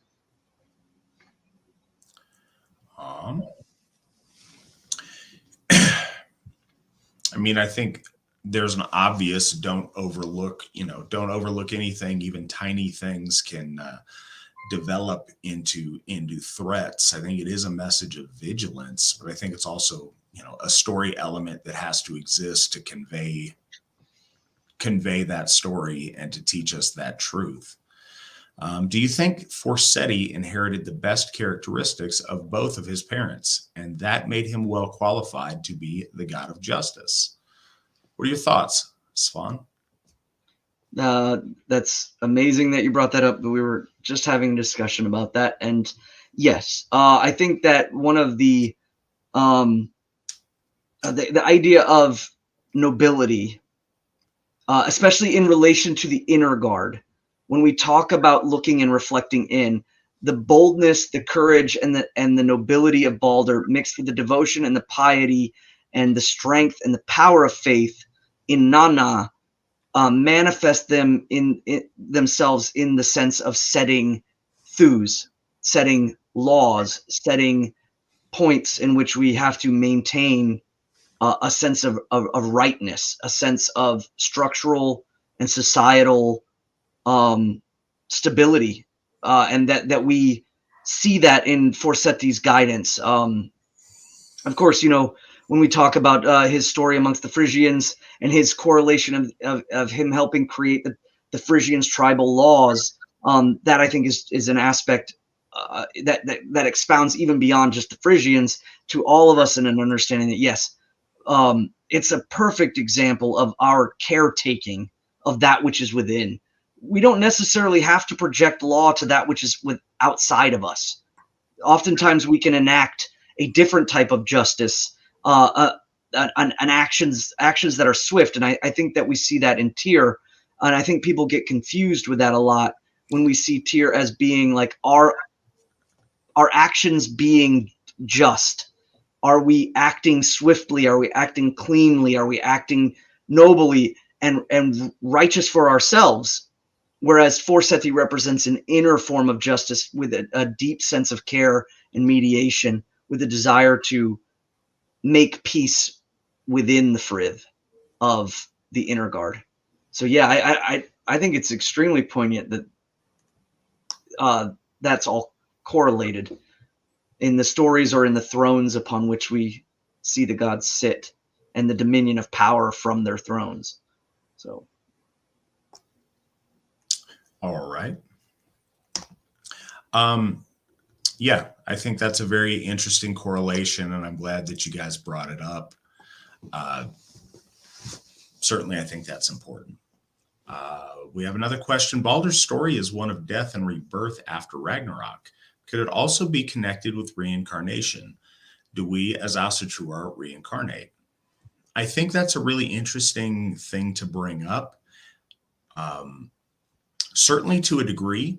What I think is more relevant to our form of reincarnation with the Baldr story is Odin's placing of Draupnir on his pyre and whispering into the corpse of his son a secret that passes into the realm of death and then comes back to inform or to be fertile again in the golden age. And I think that is much more similar to our reincarnation. I've never been one that believes in the one-for-one reincarnation pattern. I think that in a certain case, I don't think that's an impossible thing. I think that perhaps some heroes or somebody that there is some important spiritual mission for can be reincarnated as perhaps an avatar or something like that. I don't think that's out of the question, but I think in general, and I think that math bears this out when you see the difference in population today versus our ancient ancestors, that a one-for-one, Bob dies and then gets resurrected as his grandson, Bob the Third. I don't think that's a complete picture. And I think some of it has to do with the logic of believing in our ancestors existing beyond the veil, because you don't really exist two places at once at the same thing. If we believe that they're dead, residing in the halls of the ancestors, or perhaps even ascending to being with the gods, then they don't really occupy two spaces at once. If we believe this would have us believe that grandson Bob the Third is Bob the First, but is also at the altar worshiping Bob the First. And it's just a very, very complex thing. What I think is a truth about our soul and how that works is that there's many different soul components. Certainly pieces of the soul absolutely reincarnate into our bloodline, pieces of our luck, pieces of Hamenya, certainly pieces of ancestral memory. Those things can absolutely remanifest in the bloodlines of our family. And I don't think there's nothing to it, but I think especially by naming children after ancestors or after heroes, a piece of them lives on through that child. A piece of them manifests within that child's soul and can bring them some of their luck or some of their favorable attributes. But I don't think that it means the whole personality, the whole soul complex, one for one reincarnates down the line. Again, I don't venture to tell our gods what they can and cannot do. But that is not my understanding of how reincarnation works in our faith. But I know it's very nuanced, and so many things in Asatru are. There's not a lot of quick, easy answers. The answers all have gradation to them. What are your thoughts on this subject, Svan? Well, it's much like what you said. The layering of the soul, the components of the soul, what exactly comes back. That could be truly wonderful theosophical debates about that.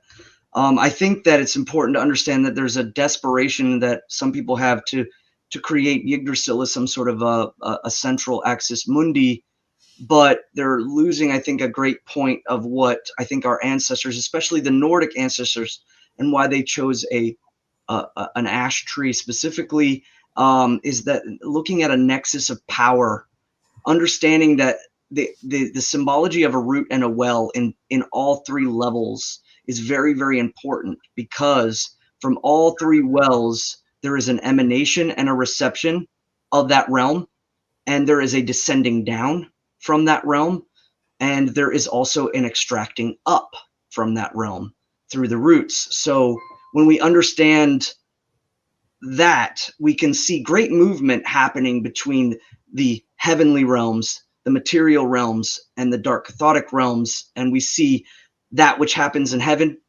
descends down into time and into the material, and then that which happens in the material descends down through memory and through the past and into the primordial, and all of that is at the same time slowly being brought back up to the core nexus of that divine power, and dripping and disseminating back down again in that cycle. So if we can see the pathway as being cyclical, yes, but the components and to what degree, that is one to be greatly pondered upon, I think.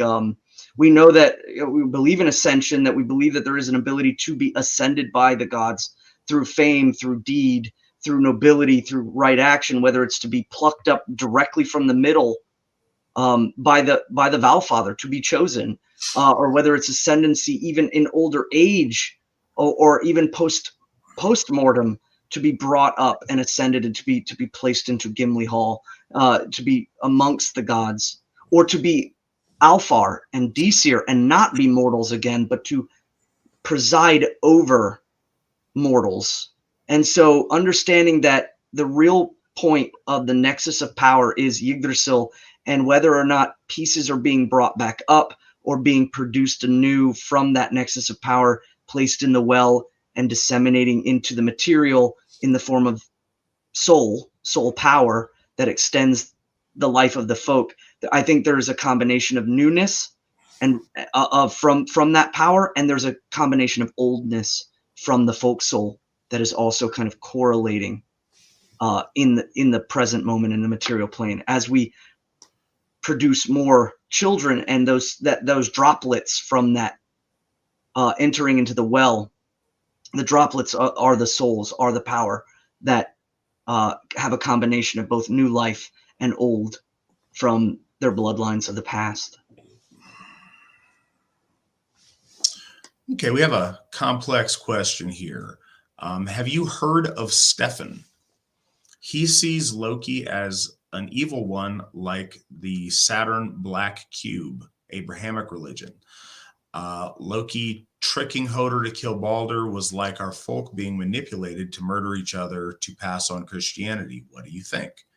Our ancestral gods care about us like a parent would a child, whereas the jealous, murderous, maniac, schizophrenic, wacko, Keko demon, Yahweh god of calamity and mischief, he wants us destroyed and enslaved. So what are your thoughts, Svan? Do you know who he is referring to, the Stefan person? I am not familiar. No, I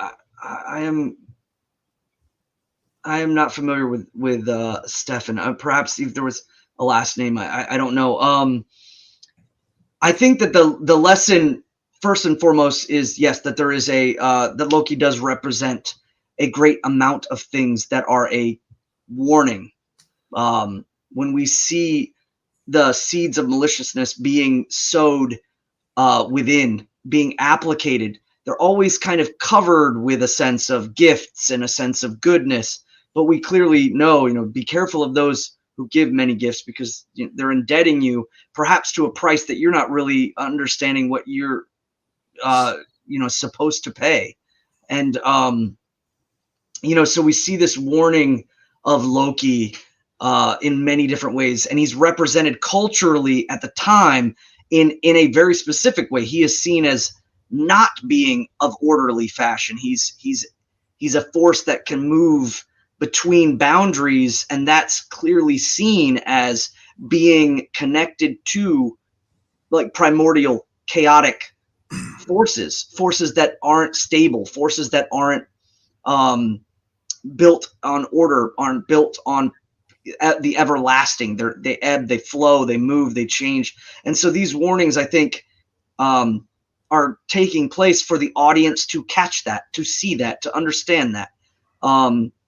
And as far as in correlation with perhaps Saturn or the Black Cube, or in relation to perhaps like the Canaanite slash eventually evolving into the Judaic Yahweh, the correlation there, I don't really have on there. In a lot of ways, I think it's important that we see our faith and our stories as the lessons and the points that we should see them in their framework for ourselves, because those stories speak to us. Perhaps if we could see correlation in other people's things, or perhaps in the way they manifest in this world through, oftentimes I correlate fanaticism of certain ideologies that happen in this world. I correlate that oftentimes to the venom of Fenris's mouth as it's boiling out of the Black Lake. So I can see where you're going with a connection point and comparative sense. And I'm not going to say that your connected points or the way you're bringing these things, that's again the power of our stories, is the perennial truth. So if the perennial truth is leading you to an understanding of that there is some sort of kind of correlation, I would say, perhaps you are right, or perhaps you are at least gleaning into an area where we should consider. I think all things, when we're in the pursuit of wisdom, is to be considered. But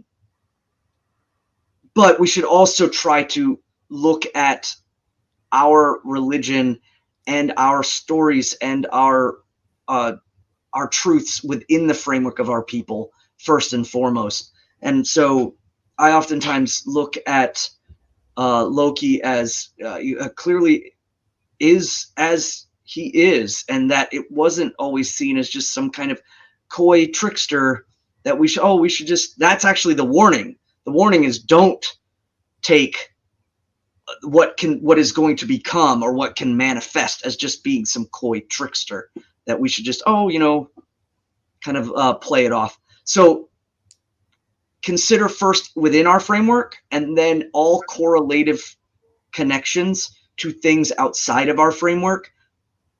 I don't think that they lack merit. I think instead what we should do is try to find the perennial truth in those connectivities. Otherwise, we end up spiraling out, fragmenting out, and leading down rabbit holes and pathways that ultimately force us to engage foreign ideas with foreign ideas. And we shouldn't do that. We should find connectivity, but always bring it back within the inner guard of our framework of understanding.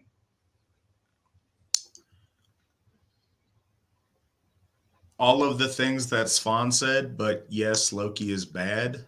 And yes, Loki's trickery. And what's important to take note of about Loki and his way of doing things is that it is subtle, is that it is tricky. It does come in disguised as a friend or disguised as a joke, and then ends in tragedy, as opposed to an opponent that comes to you face to face and stares you down, and man for man, you guys settle something. Loki's opposition is always done in a slimy, shady way. And, certainly that has commonality with people who behave that way as well. And I think that, you know, that is a similarity in character and not necessarily a literary representation, but it is very interesting to note. Um, Hans asks, I know we don't take the Eddas literally like people do with the Bible, but does that still apply to the Havamal? Well, I think the same things apply to the Havamal. The lessons from the Eddas and the truth of the Eddas we do take as a truth. The literal descriptions of an illustrative story, we don't take each of those facts as being literal truth, but they are a metaphysical truth. The Havamal doesn't put those things in specific time and place. It puts out a list of proverbial advice that is true and rings true. And so I think that, I don't see that there would be a literal versus not literal interpretation issue of the Havamal if we accept that the Eddas speak truth. The Havamal advice is applicable to, throughout time and space in one way or another. I think that perhaps when he describes the spells, I suppose that's something that could be taken literally or symbolically. But certainly all of the advice portions of the Havamal are very straightforward, and I don't think they require a literal story or a context that way, other than advice to travelers. But no, I think those things can be applied forever and applied to almost any circumstance in a very, very easy and very straightforward way. And those things are all true points. Those things are all valid and true things. If you mean literally, like in the don't trust the counsel of women, obviously use some common sense. It doesn't mean that women can't give you good advice, but it does mean that you need to season that advice with understanding where it came from and understanding the volatility of women depending on the circumstance. I think these truths, we're all adult enough to be able to read into them and to see the truth in them, and they're extremely valuable. The Havamal is one of the most easily accessible and most valuable, for practical use items within our Eddas, and I think it's one of the reasons that it's so beloved by Asatru since the very beginning. Shay asks, is there any disrespect towards Baldr in using mistletoe in the known traditions during the upcoming holidays? Do you have thoughts on that, Svan? Yes, absolutely. I mean, the argument between whether our Celtic cousins brought the honoring of mistletoe, we can clearly see mistletoe seems to be deeply connected on the Anglo-Saxon side of things. So I would state that there is a heavy case that a cultural tradition of showing frith, showing friendship to mistletoe through handshakes, when people come through a threshold, the handshake at the door between menfolk, the hug between menfolk, the kiss upon the forehead, the kiss upon the cheek, the sign of affection, I think, is a cultural thing that has survived. Perfect example that, say, didn't survive is cobblers taking pieces of the leather shoe and whatever's left over, the scraps from the edges, to be kind of sacrificed to Vidar, in essence, a kind of a testament to his eventual completion of his oath in which he will avenge his father. That didn't really survive. It was culturally poignant at the time, but I think is truly beautiful is that mistletoe and this kind of folk cultural tradition that's not stated in the Eddas. It's clearly, there's no mention of it, is important to keep around. So I do this as well. I during the lighting of the Yule log, whether it's at home or at the Hof, there's mistletoe that's gathered, and I have a kind of an interesting family tradition involving gathering of mistletoe. But the idea is to disseminate it amongst the folk and to show kindness and frith to the folk that pass through the threshold before it, And at the end of Yule, I sacrifice it to the boon fire that I light from the flame that I've kept from the Yule log throughout Yule. So I think that's a great tradition. I think it exemplifies a great point, is that the blame is not on the mistletoe. It's not necessarily even blamed on Hod or Hodur. It's blamed on the maliciousness or the transference of the one who is malicious and the one who is chaotic, the one who is the kinslayer. And so there is a sense of forgiveness in the deed of showing Frith before it. I think it's important. I like it. As it gets closer to the holidays or to the Yule tide, we will ask Svan some more about his Yule traditions. I need to figure out where we get the pig's heads. Oh, now I done it. Hold on. You offended the pig head. I spoke the pig head out loud, and calamity ensued. You get this re-straightened out, guys. I think we're back straight. So Rob's got a question for you, Svan. Svan, opinion on Baldr and his resurrection as a representation of the path to ascension, and his correlation with other solar deities and their roles as guides on the hero's path. Yes, definitely a representation. Rob, you get a one-word answer. Yes. No, the ascension correlation, I think, too, has Pan-Aryanism all over it. Wherever we look at, we see the ascension of the light warrior, the soul, or the ascension of the brand. It's even, it survives in ancient names from Germanic origins, like Albert, meaning all bright, or Herbert, meaning like the bright warrior.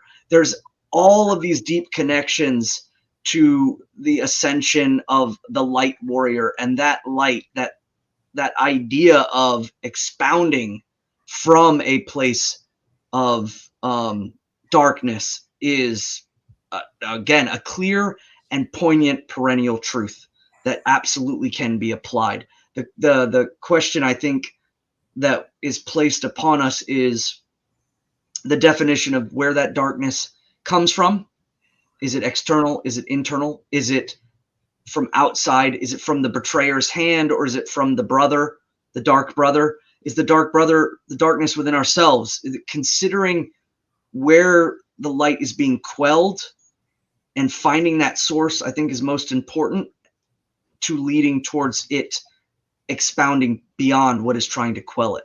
And I think that's one of the great mysteries of the story in a warrior aspect, is understanding the source of the darkness that quells our light, identifying it, admitting it, appearing it, and then expounding beyond it. Once we face it, we can move beyond.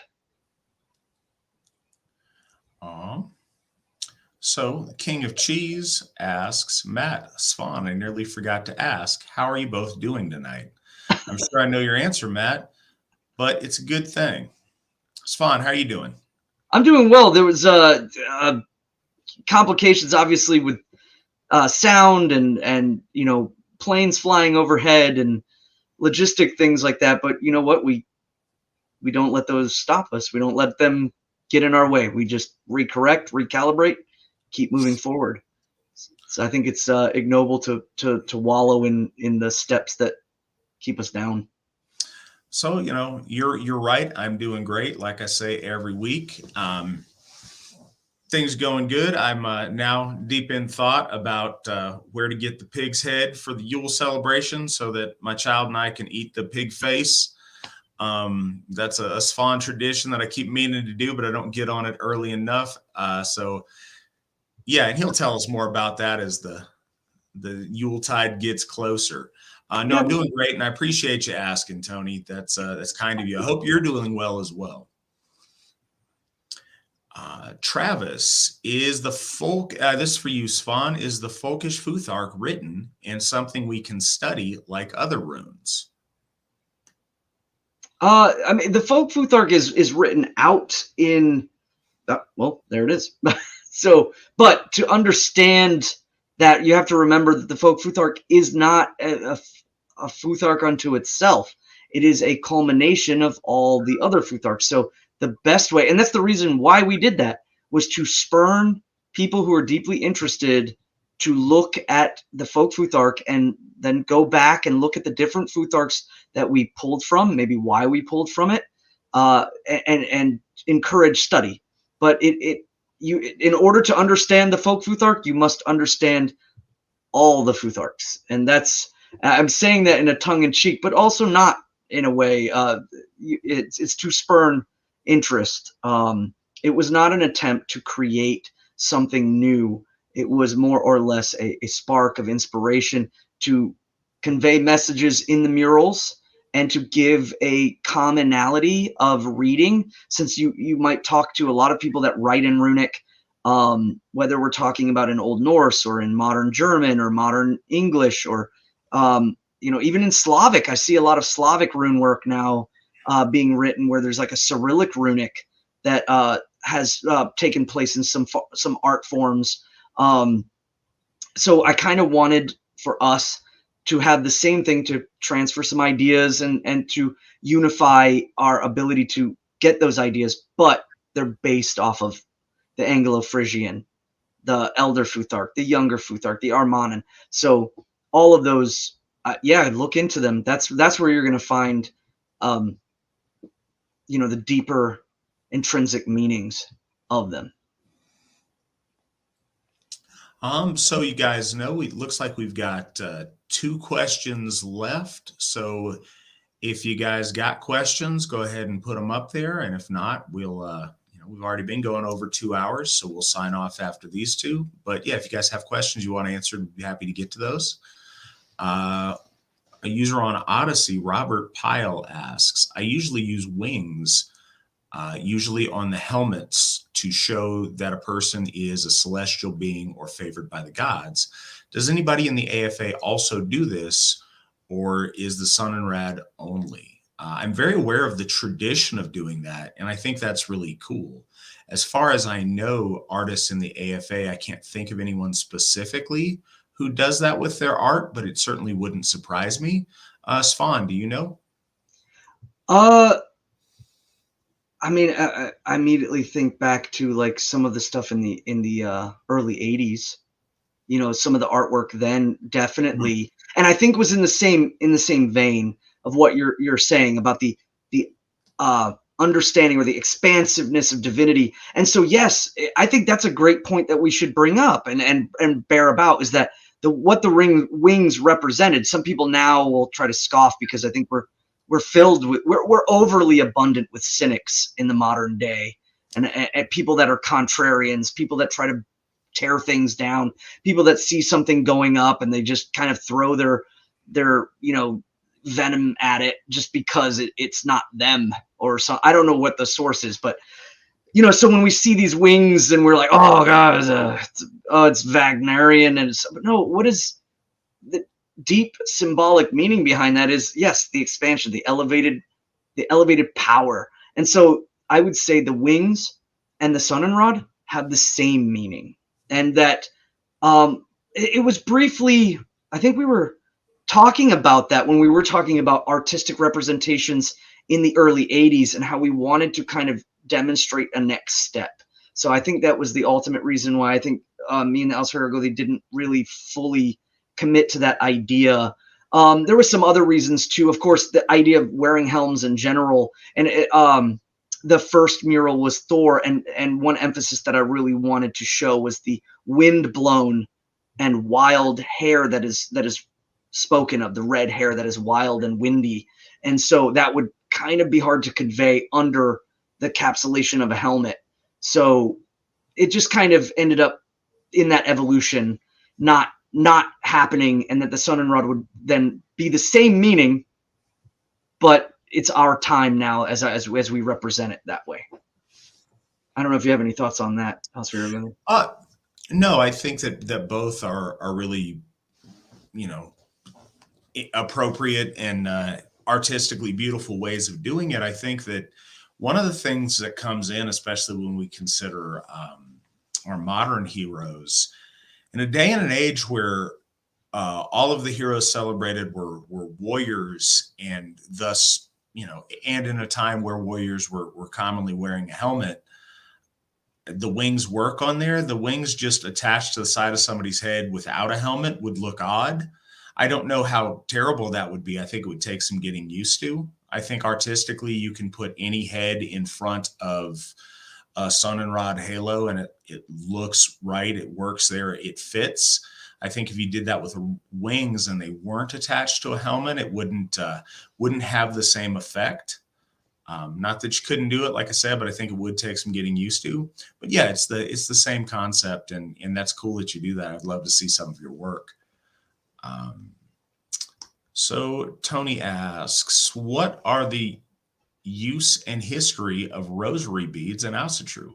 I've seen them used by Catholics, so you can understand my confusion when I see Asatru use them, but I am dearly curious. So what I think you're seeing as rosary beads are mala beads, and I think they were incorporated from Hindu tradition, which is an Aryan offshoot faith.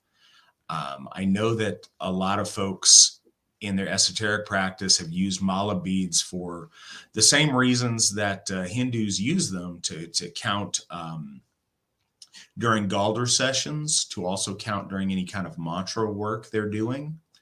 And so I know a number of people use those.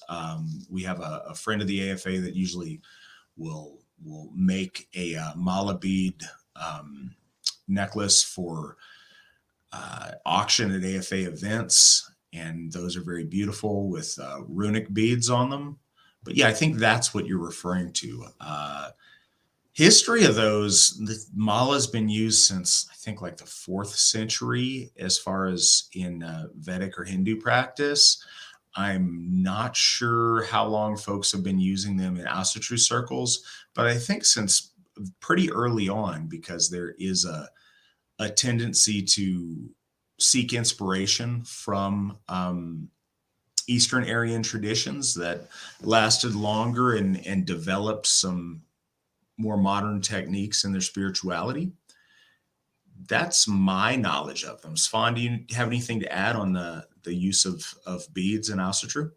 Well, and I think what you said about Baldr, and also too about the randomness. I think that as the beads, because each of the beads generally has a rune symbol on it, and there could be varied runes because some people prefer maybe a rotation of a certain amount from a Futhark, like whether it's the elder or the younger or the Anglo-Frisian. And now we're talking about different numbers, whether it's 24 or 16 or 32 or 18, and the idea that these how many times they might be cycled. But one of the things is the randomness of it. Oftentimes I've seen in usage while being counted and doing Baldr that perhaps losing count or losing sight of which rune you may have started on, but the randomness of the stopping point may have some significance as well, in which they'll look down and see the symbol, and the symbol has a phonetic value, but it also has a deep intrinsic philosophical and religious value, and they'll look at that as perhaps either a point to meditate on, focus on, or some even believe that it might have some correlation to the events of the life that they are either experiencing right now, or perhaps the fate and the debt in which they are walking into in the world. Like I would say fate, but debt, or the coming of their time in the future, that these symbols might glean some help. It really depends, I think, on the people. It's different amongst a lot of folks. I don't even really have a lot of experience with them, but I see them and I've seen them used, and I've asked, and it was told to me very much in that vein, of the sense that the randomness of what might come about has significance, while also helping keep pace while doing mantra or Baldr. I've used them. I have a set that was gifted to me, and I've used them for Baldr work and for mantra work, and found that to be useful because you can just thumb them with your finger and keep track that way without having to focus on the count. which again helps free up your mind in that Galdr and in that mantra. Mantra and Galdr are the tools that help me meditate. Those things allow my mind to disconnect and be in that meditative place where if I don't do those things, it's very hard for me to silence all the random business and thoughts that come into my mind. So I think it's a powerful tool. Finn asks, I'm wondering your opinion on this, Svan. Does the AFA believe in the claims that Odin is Santa Claus? And do you have an opinion on the Christians who say Santa is Saint Nicholas, a Greek bishop?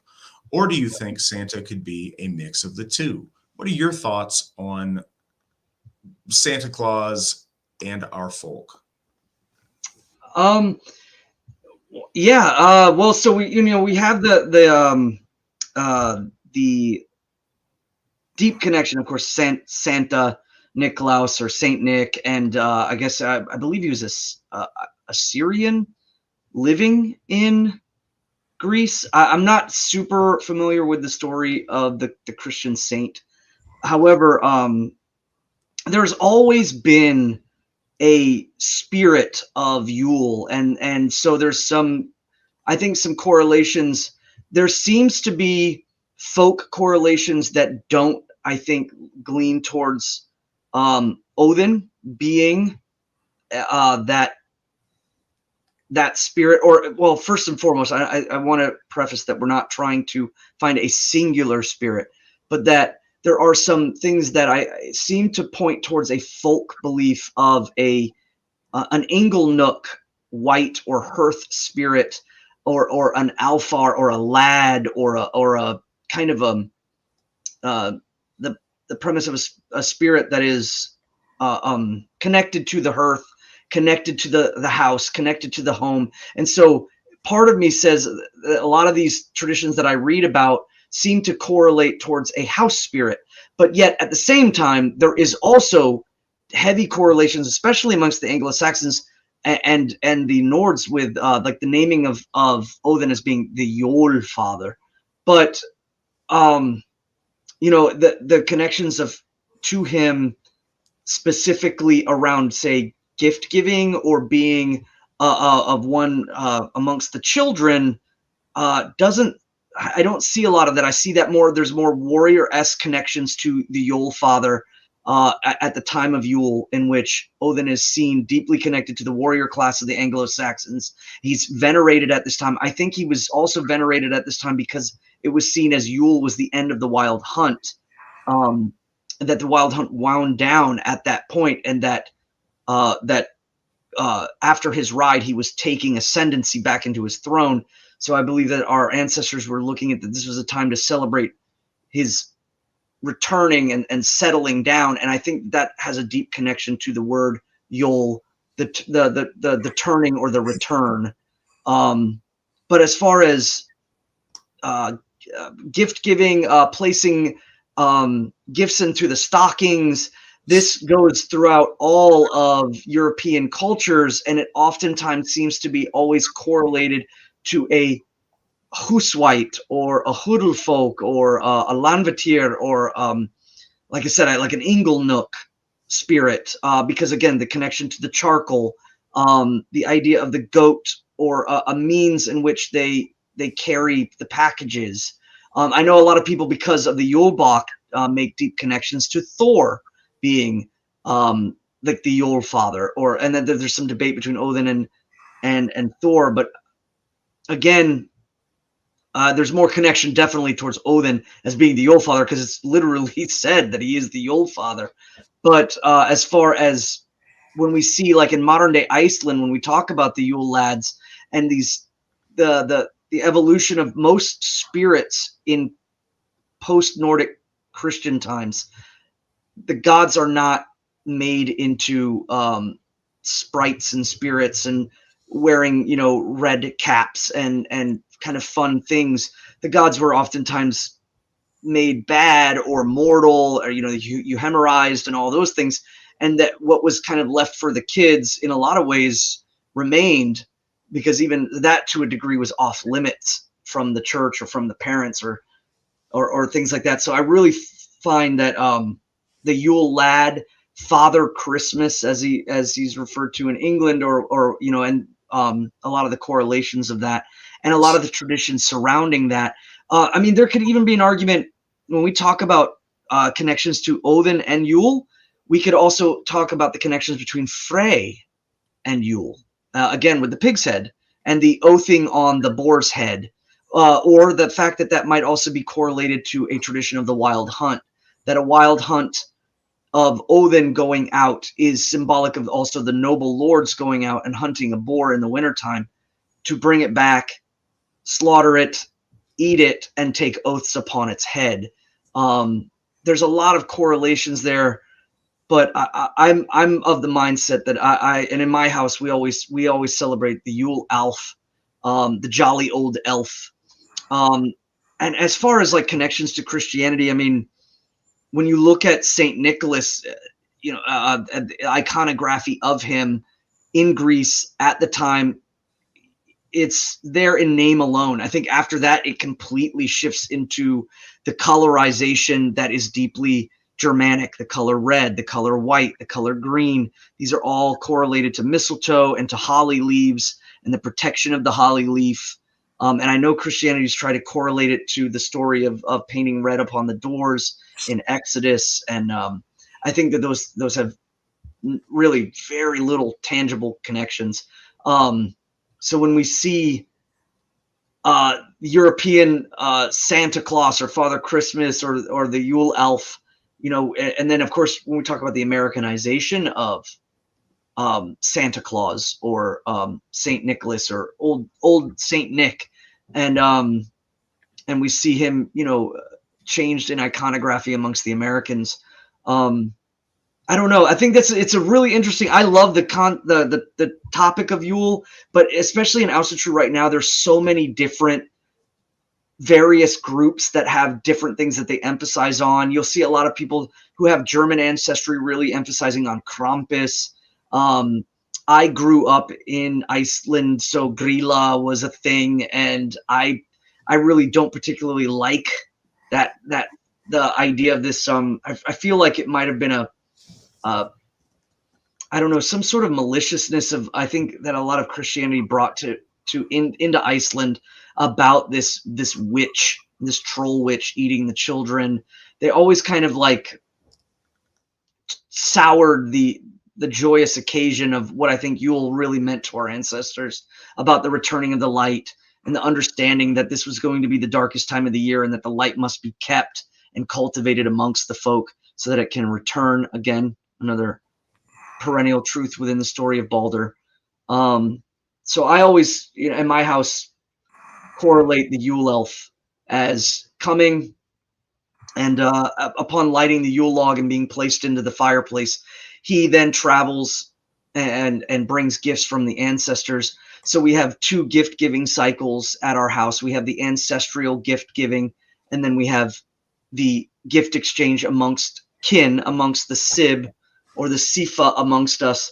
So the ancestors get their gifts are given out first, and we bring the pictures down and we talk about them and tell the children about where these gifts came from and which ancestor they were brought by the Yule Elf. He brings them there, and his gifts are usually in the stockings. That's his gift and exchange, and we have the kids, place out porridge or cookies or things of that nature, and that teaches them a gift cycle. And then the gift exchange after the ancestor gifts, generally one gift is given to each and every other person in the family. So we have this gift exchange, and we always caveat the idea that the Yule Elf is against miserly behavior, and it could extend to being bad throughout the year. But one of the big things in our house is that the gift giving cycle of going out and not thinking about the gifts you're going to get, but thinking about the gifts you're going to give to your brother, to your sister, to your mother, to your father, or whoever's going to be present, is the most important thing that the Yule Elf really focuses on. And if you are miserly, if you are covetous, then you get, blocks of wood, burnt wood in your stockings, or charcoal, if you will. Again, another thing that kind of correlates to the spirit of Yuletime being an Inglenook elf. But it's different everywhere. Yeah, I think there's no simple answer that this God equals Santa Claus. I think that Santa Claus equaling Saint Nicholas is ridiculous and kind of silly. There's no correlation there. I think linguistically with the name, certainly, but I think that's the only thing that shows any similarity. Santa is absolutely a pagan, Germanic, European thing and has nothing to do with Christianity. But I think, and a lot of times,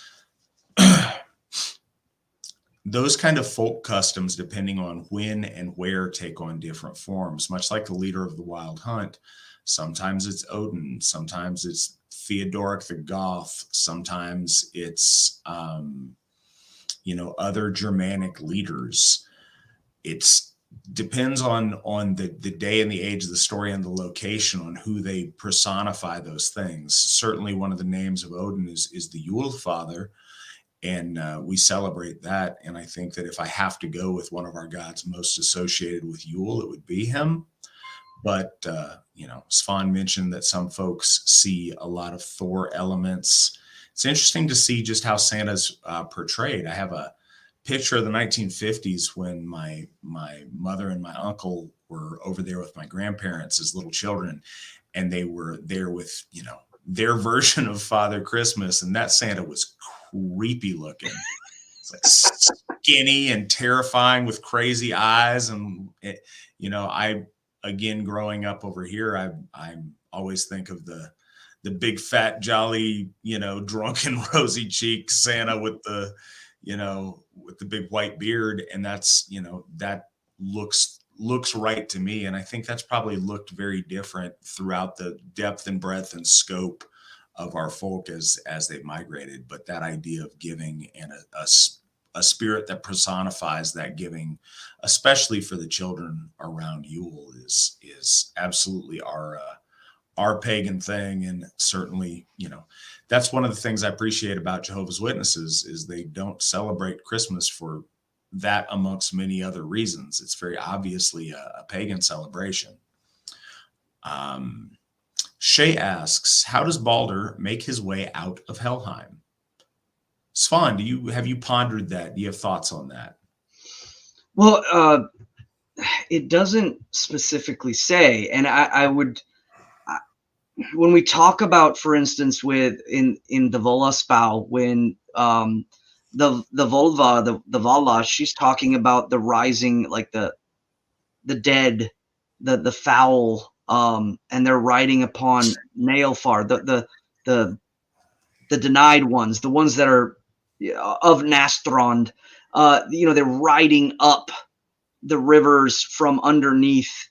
And in the story, it talks about them coming out, and then it makes reference to the east and to the Jotuns in Jotunheim, and how this correlation of the rising tide from underneath is coming to Jotunheim, and then from Jotunheim there is a clear understanding that they're coming from the east into the realm of heaven from the middle realm. So there's the underrealm to the middle, and then the middle to the upper, and all the while the gods are preparing, but then the focus of the war happens, and then it is just simply said that after after it settles, and the gods return, they return to Etheval, they return to the plane in which the gods have created their guard in heaven, which is generally seen as above the actual level of heaven. Heaven is, if you would will it to see, is a like Yggdrasil at the well, and then the nexus of power through the roots spreads to the middle world and to the lower world. They are above even the well, and they descend down to it. Well, they don't ever talk about that in the poem. They just say that the gods return and find the golden pieces and the runes on Etheval, where the gods had once built their glory, and then they again attain them and take up the rods, take up the pieces, remember the elder gods and then begin again. So it's not necessarily specified, but again, when we talk about movement of the gods, when we see about, like, for instance, the striker in all Aryan mythos, is the striker does not descend into the chthonic level. He seems to always battle death in the middle, or he rides around the edge. We see Baldr as going to the depths and then again polarizing back to the top again. That movement could be, we could speculate it, a reverse trek. It could be an ascendance through the root, which is that nexus pulling back up into heaven, or it could be simply seen as just the same way that which from the chthonic world come up to the middle and then come up to the height. It's not very much specified in any particular way, or a mode of vehicle, like for instance with the forgotten dead and the foul dead coming upon Nailfara, the nail faring boat. That's mentioned as a specific vehicle, whereas the Jotuns go by foot, and they're all amassed behind Hrimnir and his shield coming from the east. So it's not specified. That I don't know if there is. My thoughts on that are, it's a time of great cataclysm, and the rules of order and the natural order is broken. In the prophecies of that time, natural order goes by the wayside, and brothers fight amongst each other, and there's the Fimble winter, and the laws of seasons don't apply. And I think that probably is true of all of the ordered processes. The dead rise and ride on the toenail ship. If those dead are no longer held in the place of the dead, and they can travel willy-nilly to do these things, then perhaps those bonds that prevent Baldr from just getting up and walking back to Asgard are also sundered. It's a time where all of the rules break down, where order literally breaks down under chaos, and Baldr reemerges and brings with him that order and the reordering of things. So I think that, I think that these are all poetic ways to tell a story. But I think the key there is those normal rules don't apply at that point. The order that separates the realms and separates the rules that we understand breaks down, and all kind of things that keep things in place and delineate the space in our understanding of the cosmos is no longer, those are no longer rules. What is the best way to approach a family member from a Mormon upbringing who is interested in coming home? I'm curious Svan's thoughts on this, but I want to throw out there first,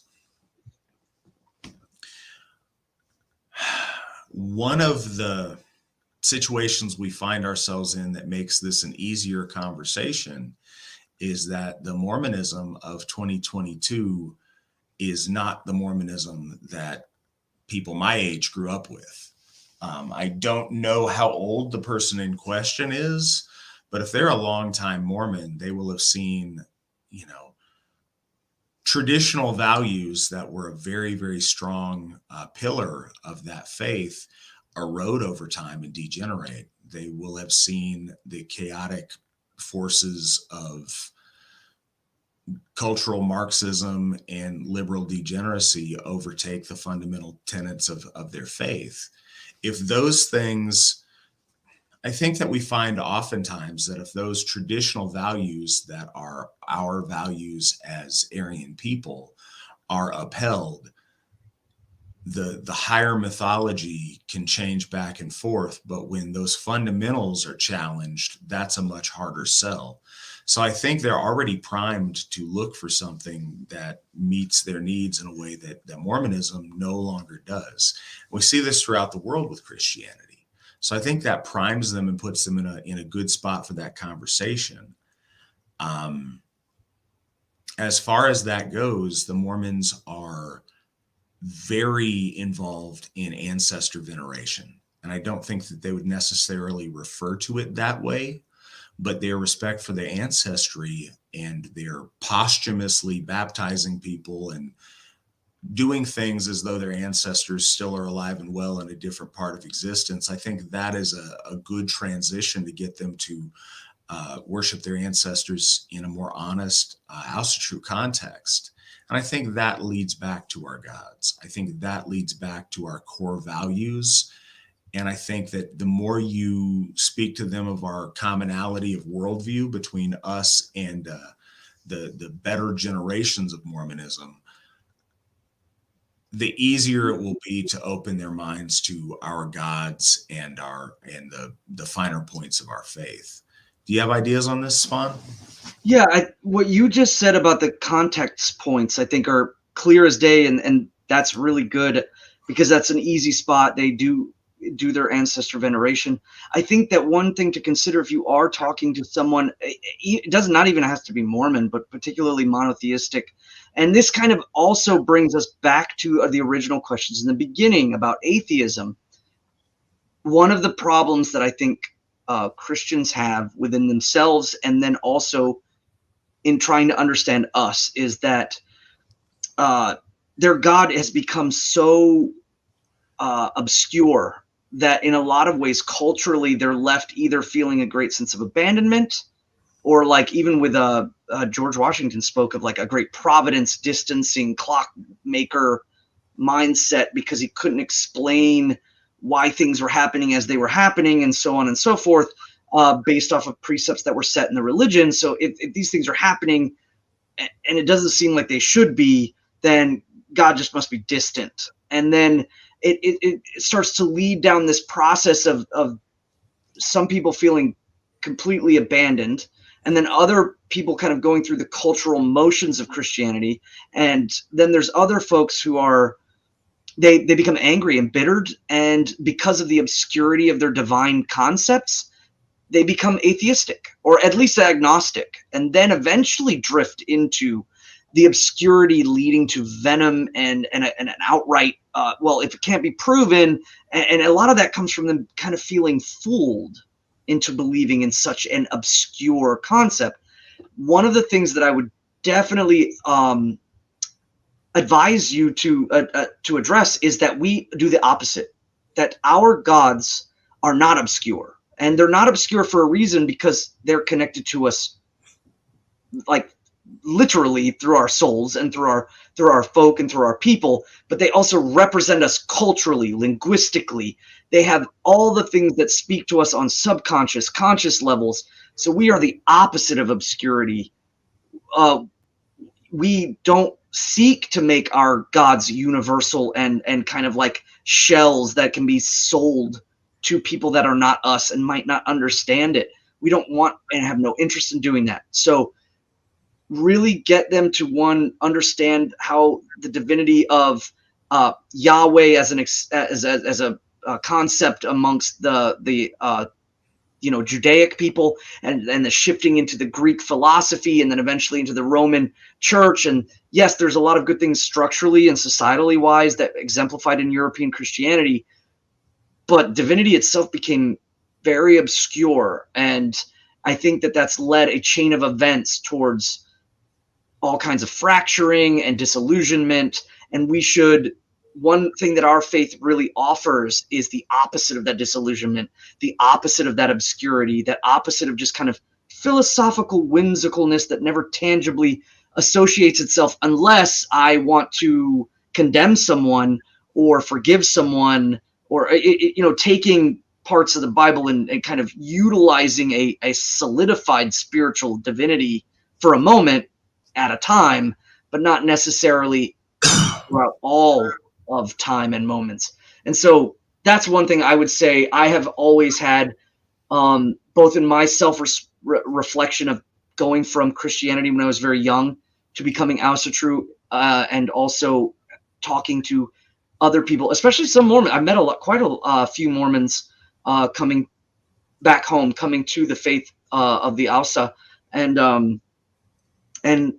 the points that Asatru they talked about are great. Those are clear as day steps. But one of the big ones that they're going to have is one, fear of being damned by this obscure divinity in an underworld, whether they call it Sheol or Gehenna, and how that's kind of transmorphed over time to Hades and then eventually to hell, utilizing the words from the Germanic sense.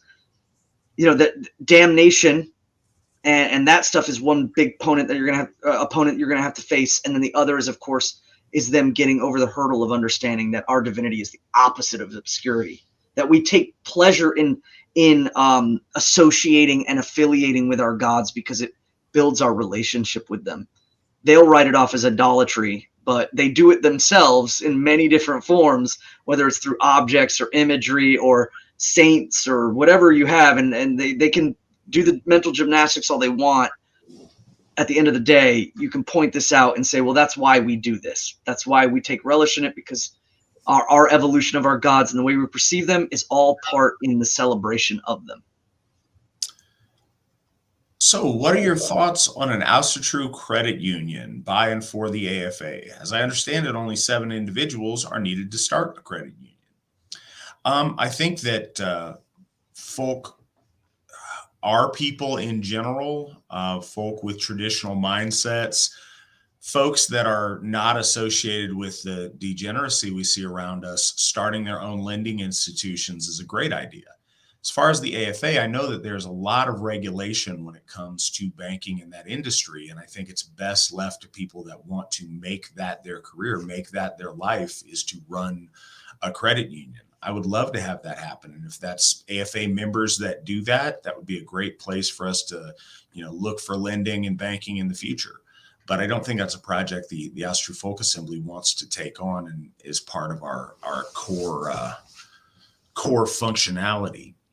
Got another question from Robert. I'm new to the AFA. Is the teachings of Ron McVan okay to follow, or studying Stephen Flowers' rune books okay? First, I appreciate you asking. The reverence of asking and checking and making sure is really important. I've seen some of the side chat. It depends what you're doing those things for. And this is more of a nuanced answer than I mean it to be. Ron McVan is fantastic. He is a great guy. He is an important figure in the resurgence of Asatru. He's an amazing artist, and with not just his visual arts and his drawings, but also with his poetry. Mr. McVan has contributed a tremendous amount to the development culturally of Asatru. And I think reading his books is really cool, really inspirational, really important. And they're full of interesting takes on history and just amazing tidbits of things. I can't vouch that everything in there is going to theologically align with the finer points of the AFA in 2022.